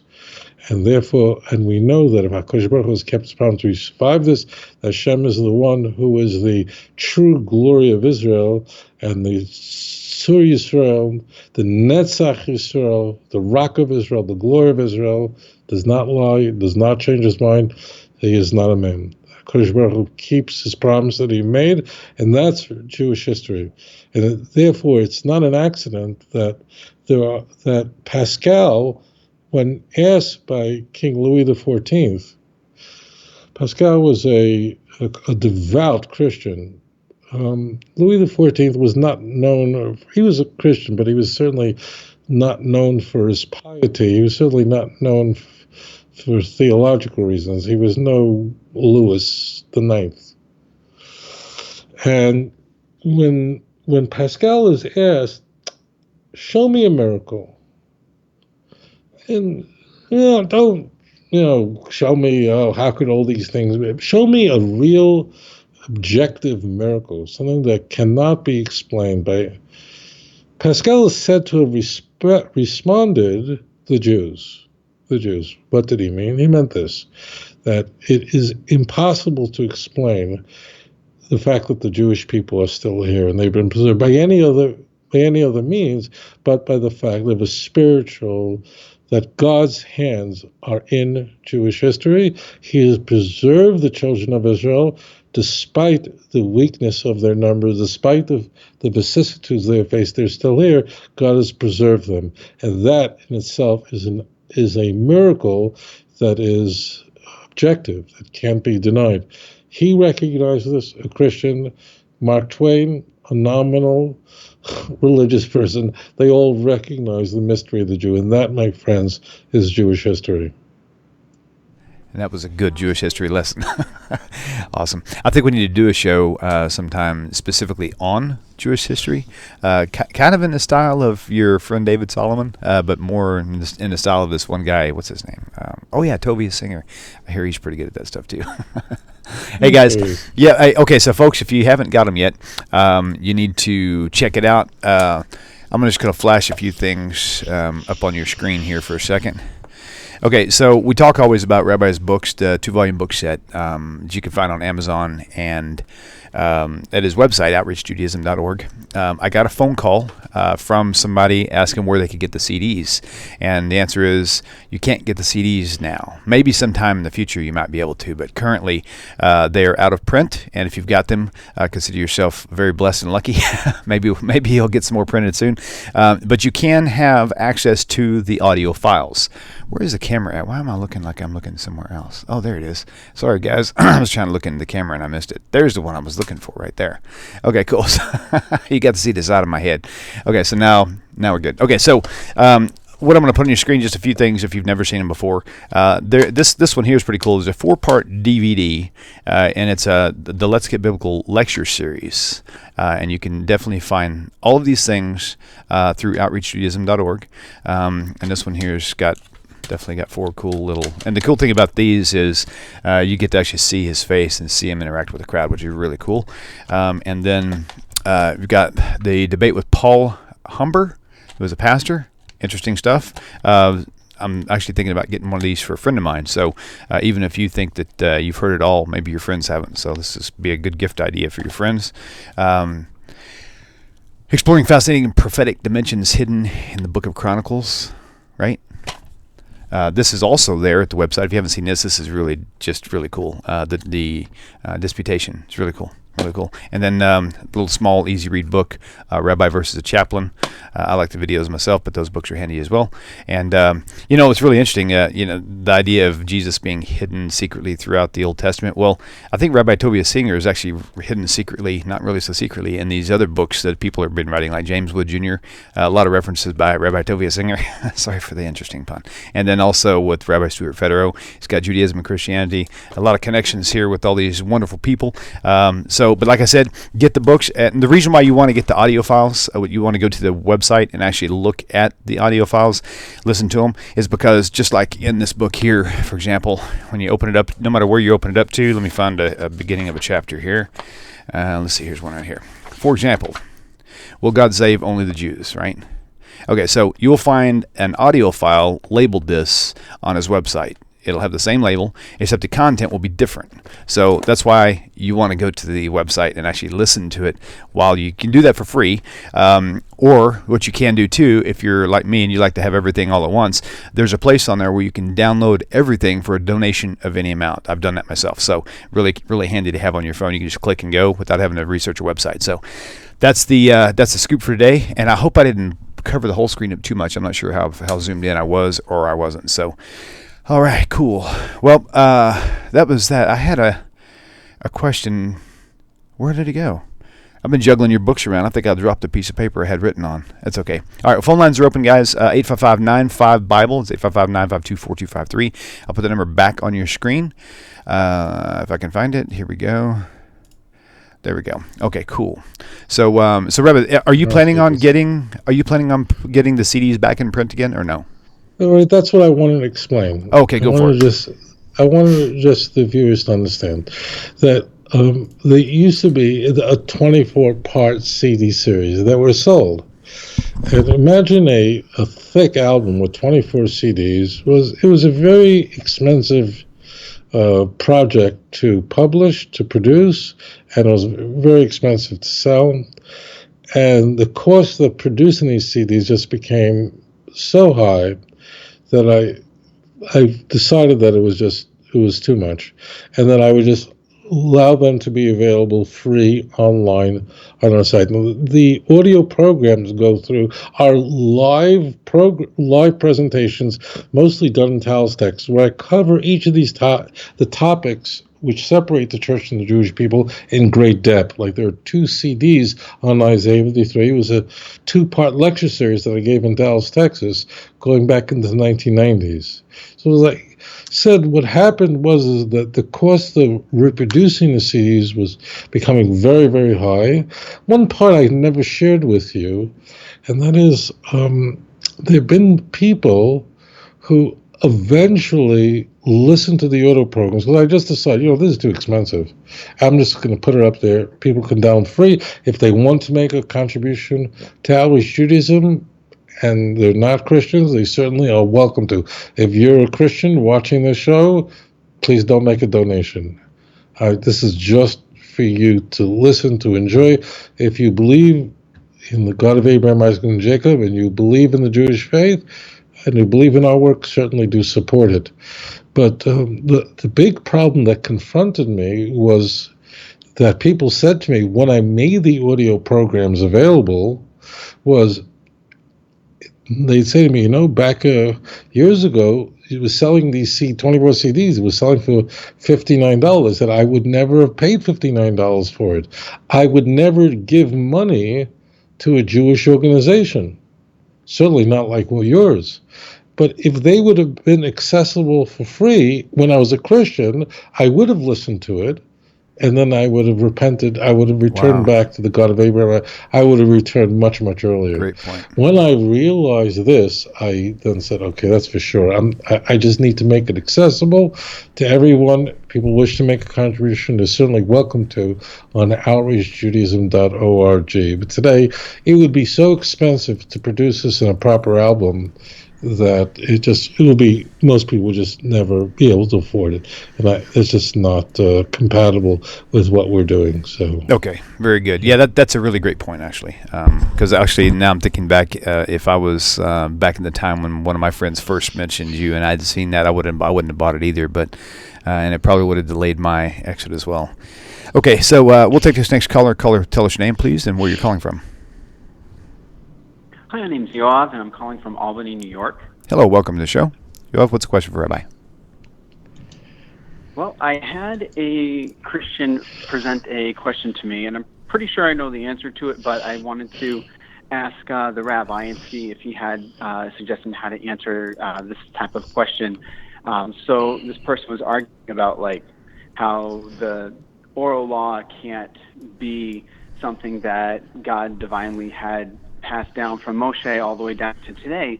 And the argument they used was from 2 Kings 22, where in a lot of English translations, it says they found the book of the law.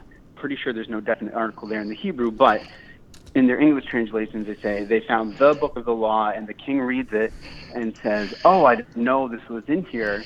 We're in a lot of trouble, basically. And this Christian was saying that, see, this proves that there is no oral law that was passed down from Moshe, because here you see evidence in the Tanakh itself that they didn't know what was in there. Okay. So just wanted to basically the rabbi and ask what the best way to be. Okay, good. So we're going to reshape this as a question is the oral law. Is there proof that there is an oral law using the text of the Tanakh?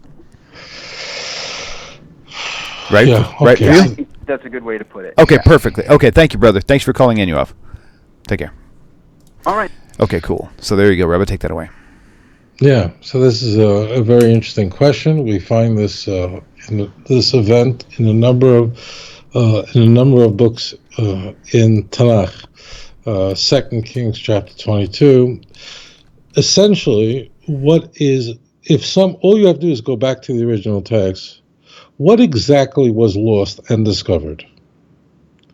Are we to believe that during the days of Yoshio, who was the last of the great Davidic kings, that every single Torah in the whole world disappeared, was snapped up? That's, of course, nonsense. That means you would have to believe that Jeremiah didn't know the Torah. You would have to believe that Zephaniah, Zephaniah, they all lived at this time. No one knew what the Torah was. They all forgot. Everybody had amnesia, and every single Torah in the whole world disappeared. And then finally they discovered. That's all nonsense.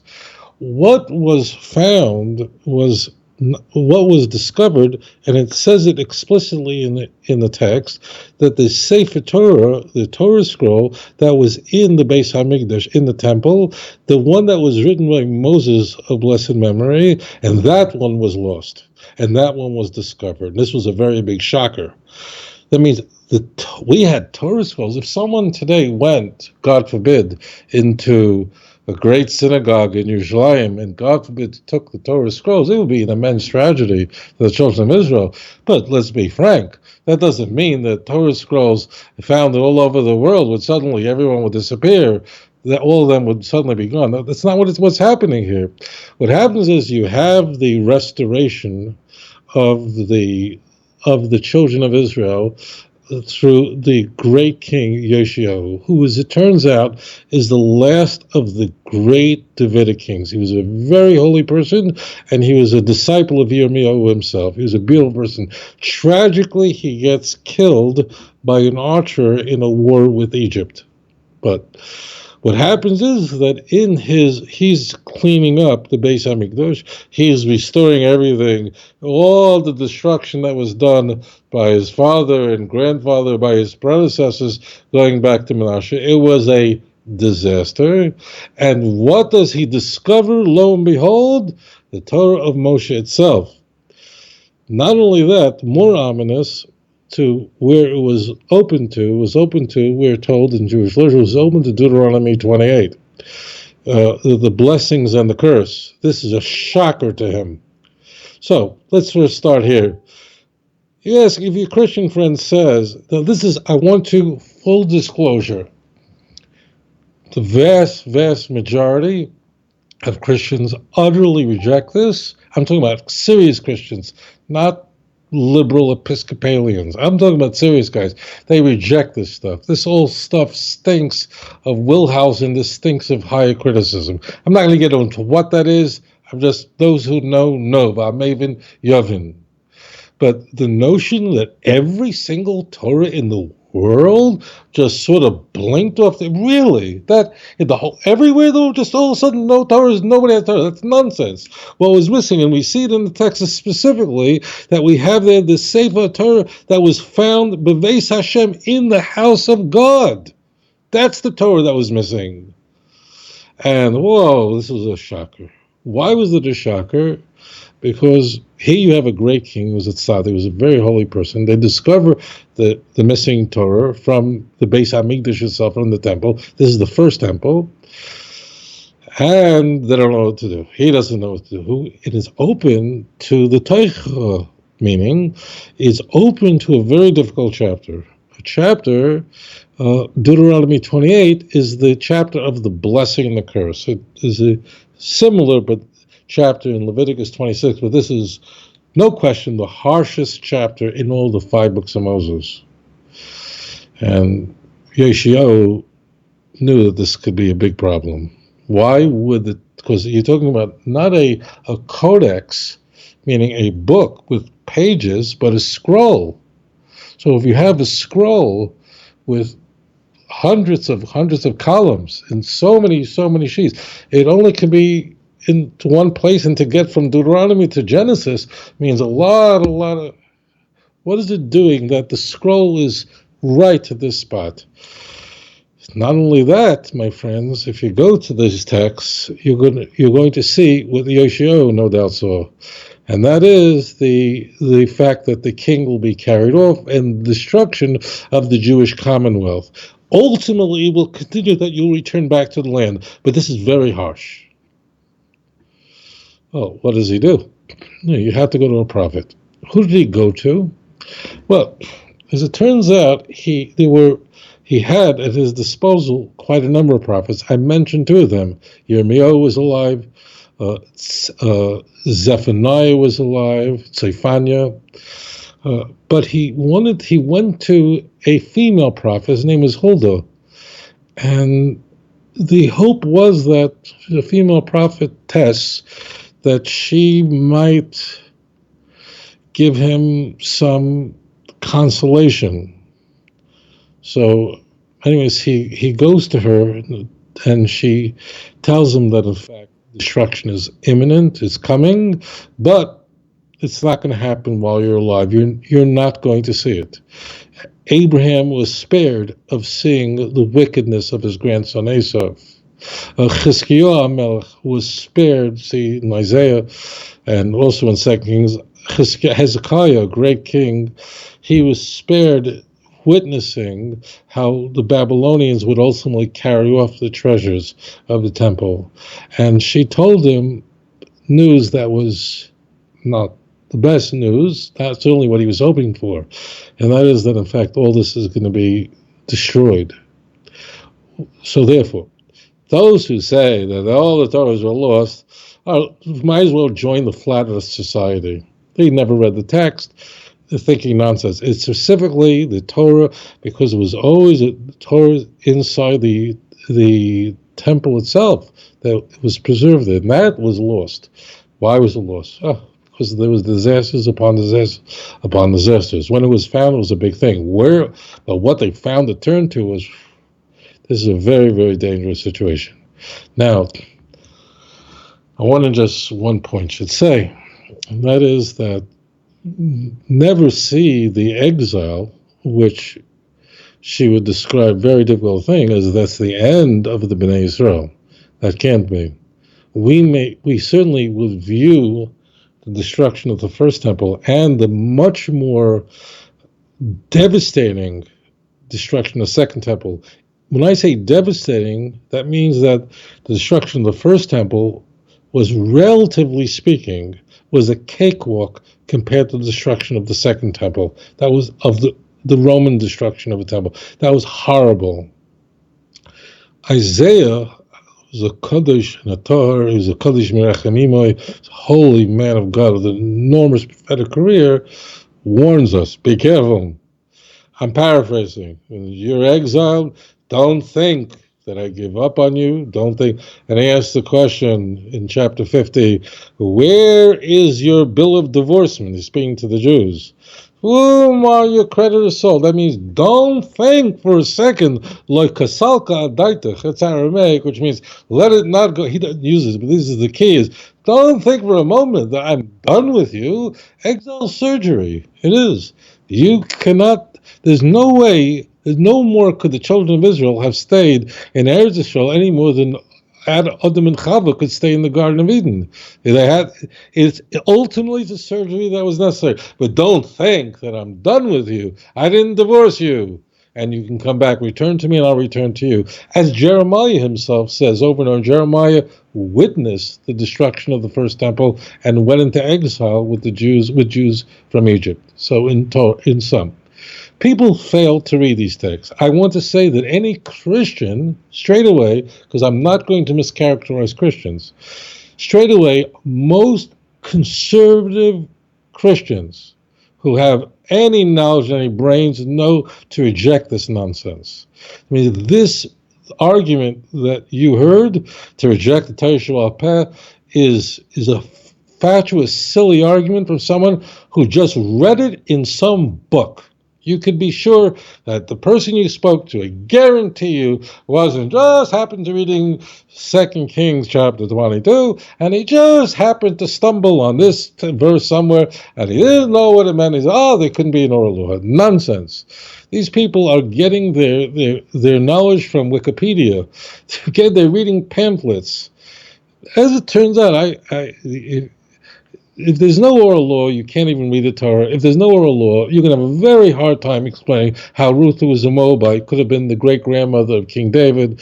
You know that you can, as I explain in a very large chapter in Volume 1 of Let's Get Biblical, you can't explain the Christian Bible. You don't know what a Sabbath day journey is.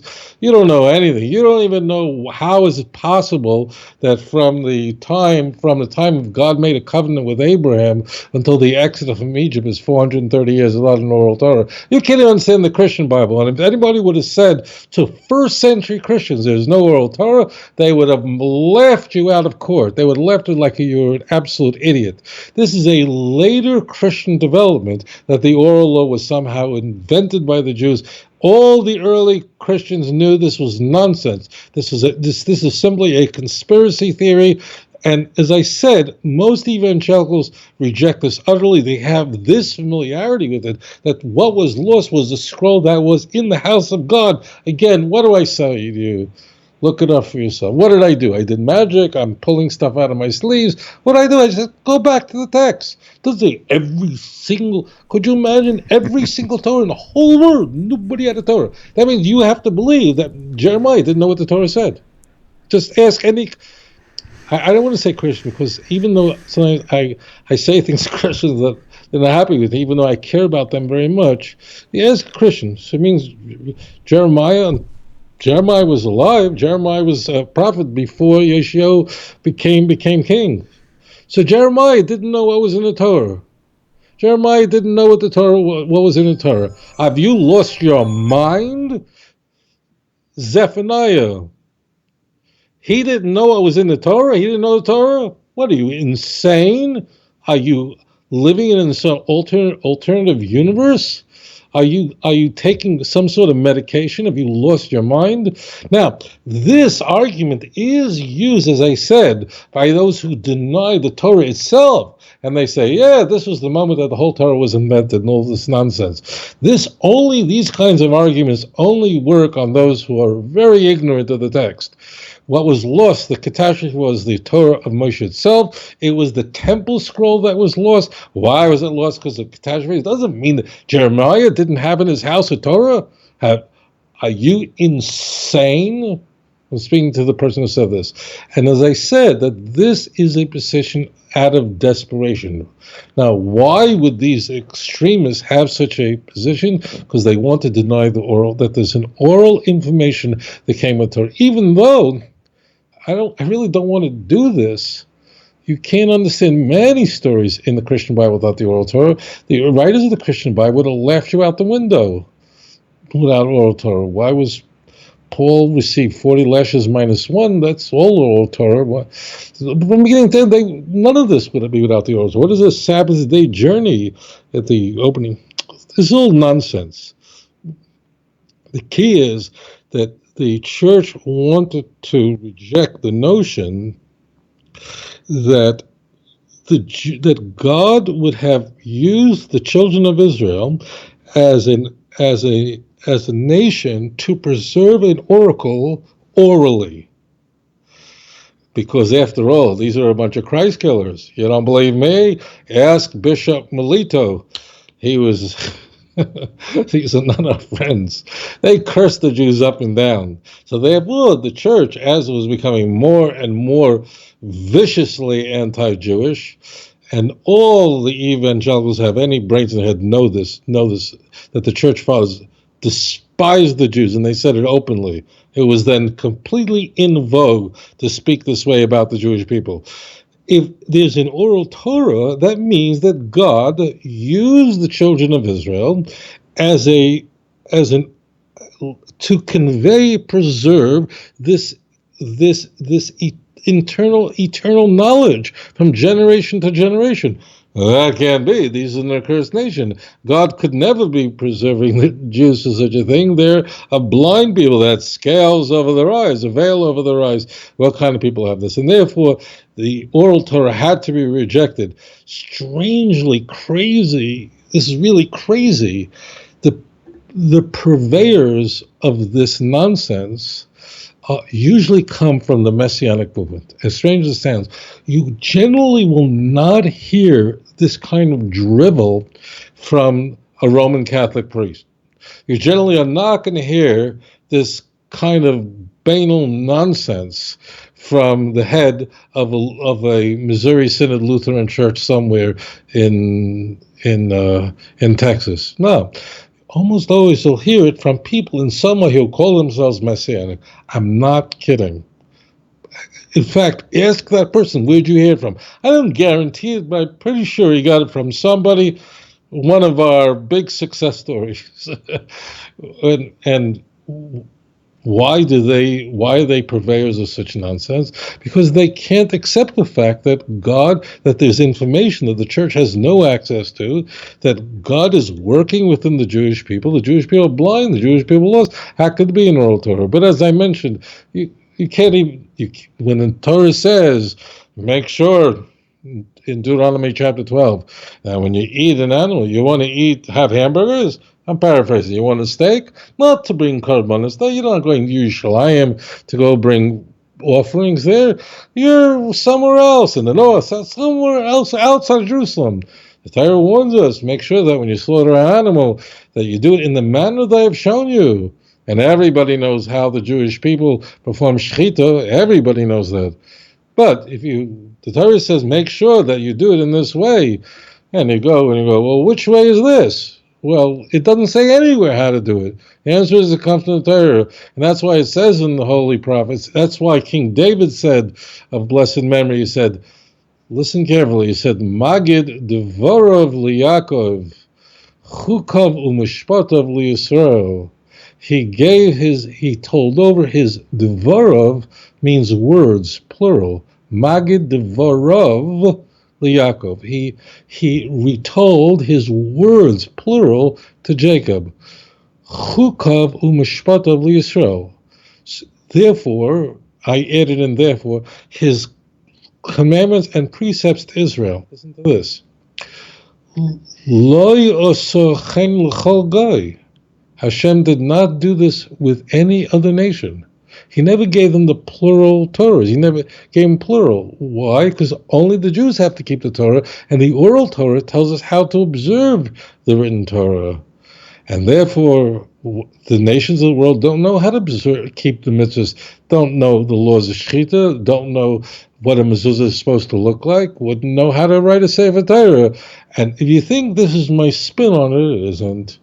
This is what David of blessed memory says, is that therefore, mishpatim bal yodun, referring to the nations of the world, they do not understand thy precepts, halukah. These are the words. So, and it's interesting that the King James translate devorav, which is plural, as singular word.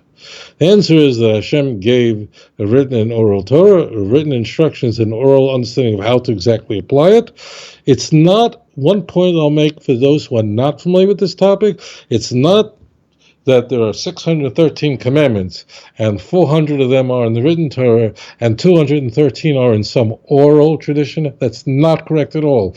Every single mitzvah is found in the Torah. There's not one added mitzvah handed to us by Isaiah. They weren't allowed to add a commandment. They weren't allowed to break anything. They only could reinforce what was already said or correct a misapprehension. It's very important. But what the oral Torah explains to us is when the Torah says to us that a Moabite, among others, cannot come into the congregation of Israel.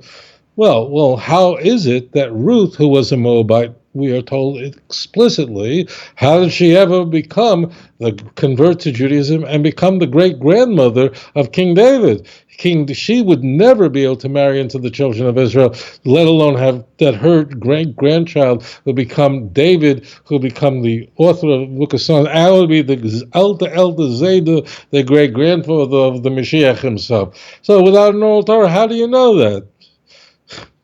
The Christian, God help me on this one, I hope. They knew this. The authors of Christian Bible would have laughed you out of town if you would make such a claim. That this kind of drivel that comes out in these days. I mean, look, the Christian Bible is no fan of Judaism, no fan of the Jews. Believe me, it's not. Just trust my word for it. Calvin and Luther weren't crazy. But to say that the Jews were not given, I mean, say Jews, I don't mean the Jews who write for the Wall Street Journal, for the New York Times, and for the Washington Post. I'm not talking those Jews. I'm talking about serious people here. I mean, what do you think is going on here? In Matthew 23, even though it's going to be a chapter that's going to wreak havoc on the Jews, it's a very, very problematic chapter for the Jews. We're not portrayed very well there. But it still begins by saying the Pharisees and scribes sit in Moses' seat. Well, what does that mean? I'll tell you what it means. It says in the next passage, whatever they tell you, you should follow. Well, if the Pharisees, that's Orthodox Judaism, believed in oral law, which you better believe they did, why would the Christian Bible say that what they have is directly from Moses? How foolish. And why would in the Sermon on the Mount, we are told, Jesus would say that unless your righteousness exceeds the Pharisees. What do you mean exceed the Pharisees? The Pharisees now, as far as these people who live in this denial, live on this alternative planet, are saying that the Pharisees were wrong about the oral Torah. Well, the Christian Bible doesn't say that. The Christian Bible says that they're the ones who are the conveyors of God's truth. They were hypocrites. No doubt the Christian Bible wants you to know that. The hypocrites, vipers, bad. But that is to be separated from the information they're conveying. Now, I just want to make this point clear. Why would I ever use the Christian Bible? I can use Tanakh, and I use it all over the place. I mean, why was Daniel praying 3 times a day? But why would I use the Christian Bible? Because this is a hostile witness. And this is a text that the Christian who propagates these ideas, and that's where it comes from, that's what they believe in. So why are you denying what your Christian Bible wouldn't dare deny, because they would have been laughed out the window. They would have said there was no oral tradition. That would be ridiculous. And Paul wouldn't be bragging that he was a Pharisee. He never says that what he was taught was false. And Gamliel would have been out of his mind that he believes in a complete false oral tradition. That's never said anywhere in the Christian, never suggested. This is a later Christian invention that the oral Torah of the Jews is to be rejected, because the Jews are the purveyors of sin, and they are the murderers of Jesus. And of course, the notion, it should be added, the notion that that people should keep Torah is completely obscene to the church. One of the points should be made. Here is the irony in all of this. As it turns out, I'm predicting that your friend heard this or read this from someone in the Messianic movement, because it reeks of this. Here's the strange thing I'd like you to consider. What's the Messianic movement? For those who don't know, I'm going to offend Messianics up and down. What am I going to do? The Messianic movement are Jews who became Christians. They don't like that term. They're going to wince when they hear me say this. There are Jews, mostly, many people are not, but let's just say the Messianics, many of the leaders are Jews. These are Jews who have converted to Christianity, have completely in every way adopted Christian beliefs. That means they believe in the Trinity, they believe the Christian Bible. They may not use the word baptized, they'll say mikved, they won't call themselves a pastor, they'll say I'm a rabbi, they'll say I'm not Christian, I never was a Christian, never heard about it, even though they're speaking in Christian churches day and night, and they all went to Moody Bible and Fuller and Dallas Theology. They all went there, but I'm not a Christian, I never heard of it, it's not for me, but they're going to churches every day and studying together, and they believe the same. There's no doctrine that they believe in that's distinct. Here's my point, my friends. What distinguishes the Messianic movement from other Christians? Let's say in Houston. Houston has plenty of Messianic congregations. They right down the block, there's a Southern Baptist Church. Right down the block, there's an Assemblies of God Church. What's the difference? What's the difference? If you're in Houston, I picked Houston as a large Jewish community. There's a lot of Messianics, and there's a lot of churches. I don't need to tell you. So, if you have a Messianic congregation here, on wherever, and then you have down the block, you have an Assemblies of God Church. What is the difference between them? How are they distinct? As it turns out, in terms of salvation, their beliefs, the doctrine of sola fide, sola scriptura, all of that, they all believe the same doctrines. The doctrine that Jesus was God, and the whole thing, Trinity, beginning to end. They'll use different languages. They may not like to use New Testament. They may say it's a new covenant. It's not like this. It's a Brit Chadashah. We don't believe in Jesus. We believe in Yeshua. Never heard of Jesus. This is not for me. So this is all just linguistic. This is a game of linguistics. But in substance, they believe the exact same thing that evangelicals widely believe. What's the only difference? There is a difference. What is the difference between a Messianic congregation and an Assemblies of God Church right down the block?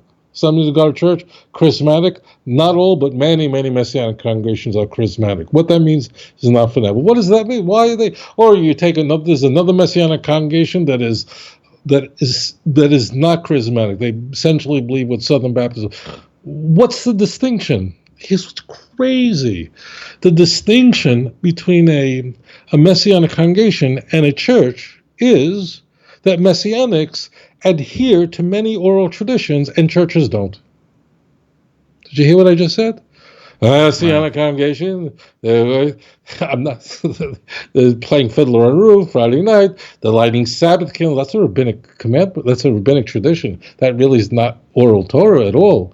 And they wear yarmulkes on their head. That's all part of Jewish Judaism. That's what they call rabbinic Judaism. And they don't keep any biblical Judaism. They're all driving with cars that use combustion engines and stuff from beginning A to Z. They don't keep any of these things. They don't eat. They eat in restaurants. They're eating pork and shrimp and so on. Forget about it. So the truth is that 99% of the Messianics don't keep any written Torah. None of it. 99%. There are a few. I know I'm going to get 43 messages every 10 seconds. Oh, I know a Messianic who keeps all. That's an anomaly. There's one guy in Dallas who does that. There's another guy in Clearwater, Florida who does that. That's an anomaly. That's what everybody knows about him. That's not the norm. Everybody who knows what the norm is. The Torah says openly you can't carry on the Sabbath day. You're not allowed to bear any burden. You're not allowed, can't walk around. It's repeated over, and you're not allowed to carry anything on the Sabbath day. Can't. You can't buy and sell on the Sabbath day. Look at Nehemiah chapter 10, chapter 13. You can't, I don't know, very, very rare to find anyone in the movement of the Messianics that would never go into a store and buy something on the Sabbath day. Of course they would. It's all nonsense. So the strange thing is that the greatest opponents of Judaism and the oral tradition of the Jewish people and so-called Rabbinic Judaism, that's all they keep. They don't keep the scriptural laws. They keep the rabbinic traditions. They only keep rabbinic traditions. That's, in fact, what makes them distinct from their co-religionists in the Southern Baptist Church, in the Lutheran Church, in the Seventh-day. That's the only thing that makes them different, is the fact that they keep Jewish traditions and the churches don't. And this is how crazy it is. So I know this is a long answer to a short question. It's nonsense that he lost every Torah in the word. Anyone who believes that, I have a bridge to sell you in Brooklyn. Secondly, if you ask them, tell me, really, Jeremiah didn't know that it said in the Torah? Ask them that. So that will end the conversation. Sefania didn't know, Huldah didn't know the Torah. Huldah really good. Oh, I never saw Torah before. How does that? So that's all silly drivel. That, this reeks of the same flat earth thing and all these conspiracy, 9/11 conspiracy. It's all nonsense. To someone who is not knowledgeable, of course, he will seem very persuasive if they don't have even a superficial, perfunctory knowledge of Tanakh. Those who do know that this is all silliness. That's what was lost. The Torah, Temple's Torah, that's what was restored, that what was found, and we see it here. And that's why she said, look, this is what's going to happen to Yeshayahu, and let us, Yeshayahu, thank God, what a great man he was, and please God, we will see his direct descendant from the house of David, will come quickly. The Mashiach will come soon in our time, the true Mashiach, to bring about the worldwide knowledge of Hashem, as promised in Isaiah chapter 11, verse 9, where the knowledge of God will cover the world as the water covers the sea. Thank you so much for your question. Amen. All right. Well, it's been a great show. We hit just over 2 hours now, so we're going to go ahead and make that a wrap until next week. So I'd like to thank you all for tuning in. And remember, outreachjudaism.org if you want any of those things. Very easy to find and get access. So, Rabbi, great show. I look forward to finding your modules coming soon. So for those people who don't know about what Rabbi's work is, he will take all these questions to make it easier for you and more easy to chew. He takes these questions like a 2-hour show, but he'll extract the questions out of the show, make mini videos, and those are the ones that you can really copy and paste and send to your friends. So nobody really likes to try to find a needle in a haystack, and that's where Rabbi Singer's work actually really comes in handy. So appreciate that. So thank you all again, Rabbi. Thank you so much for your time, and for all you viewers out there who have been assisting along with Tanakh Talk, I want to thank you all very much. I've been getting donations that are helping me with the building. There's a lot of costs incurred there, and I could certainly use your help. So if you're interested in doing so, TanakhTalk.com, you can go there, and there is a donate button somewhere, either at the top or the bottom, and you can kind of help me out there. So meanwhile, later until next week, and Rabbi, love you, and it's been super fun. See you later, guys. Shalom, shalom.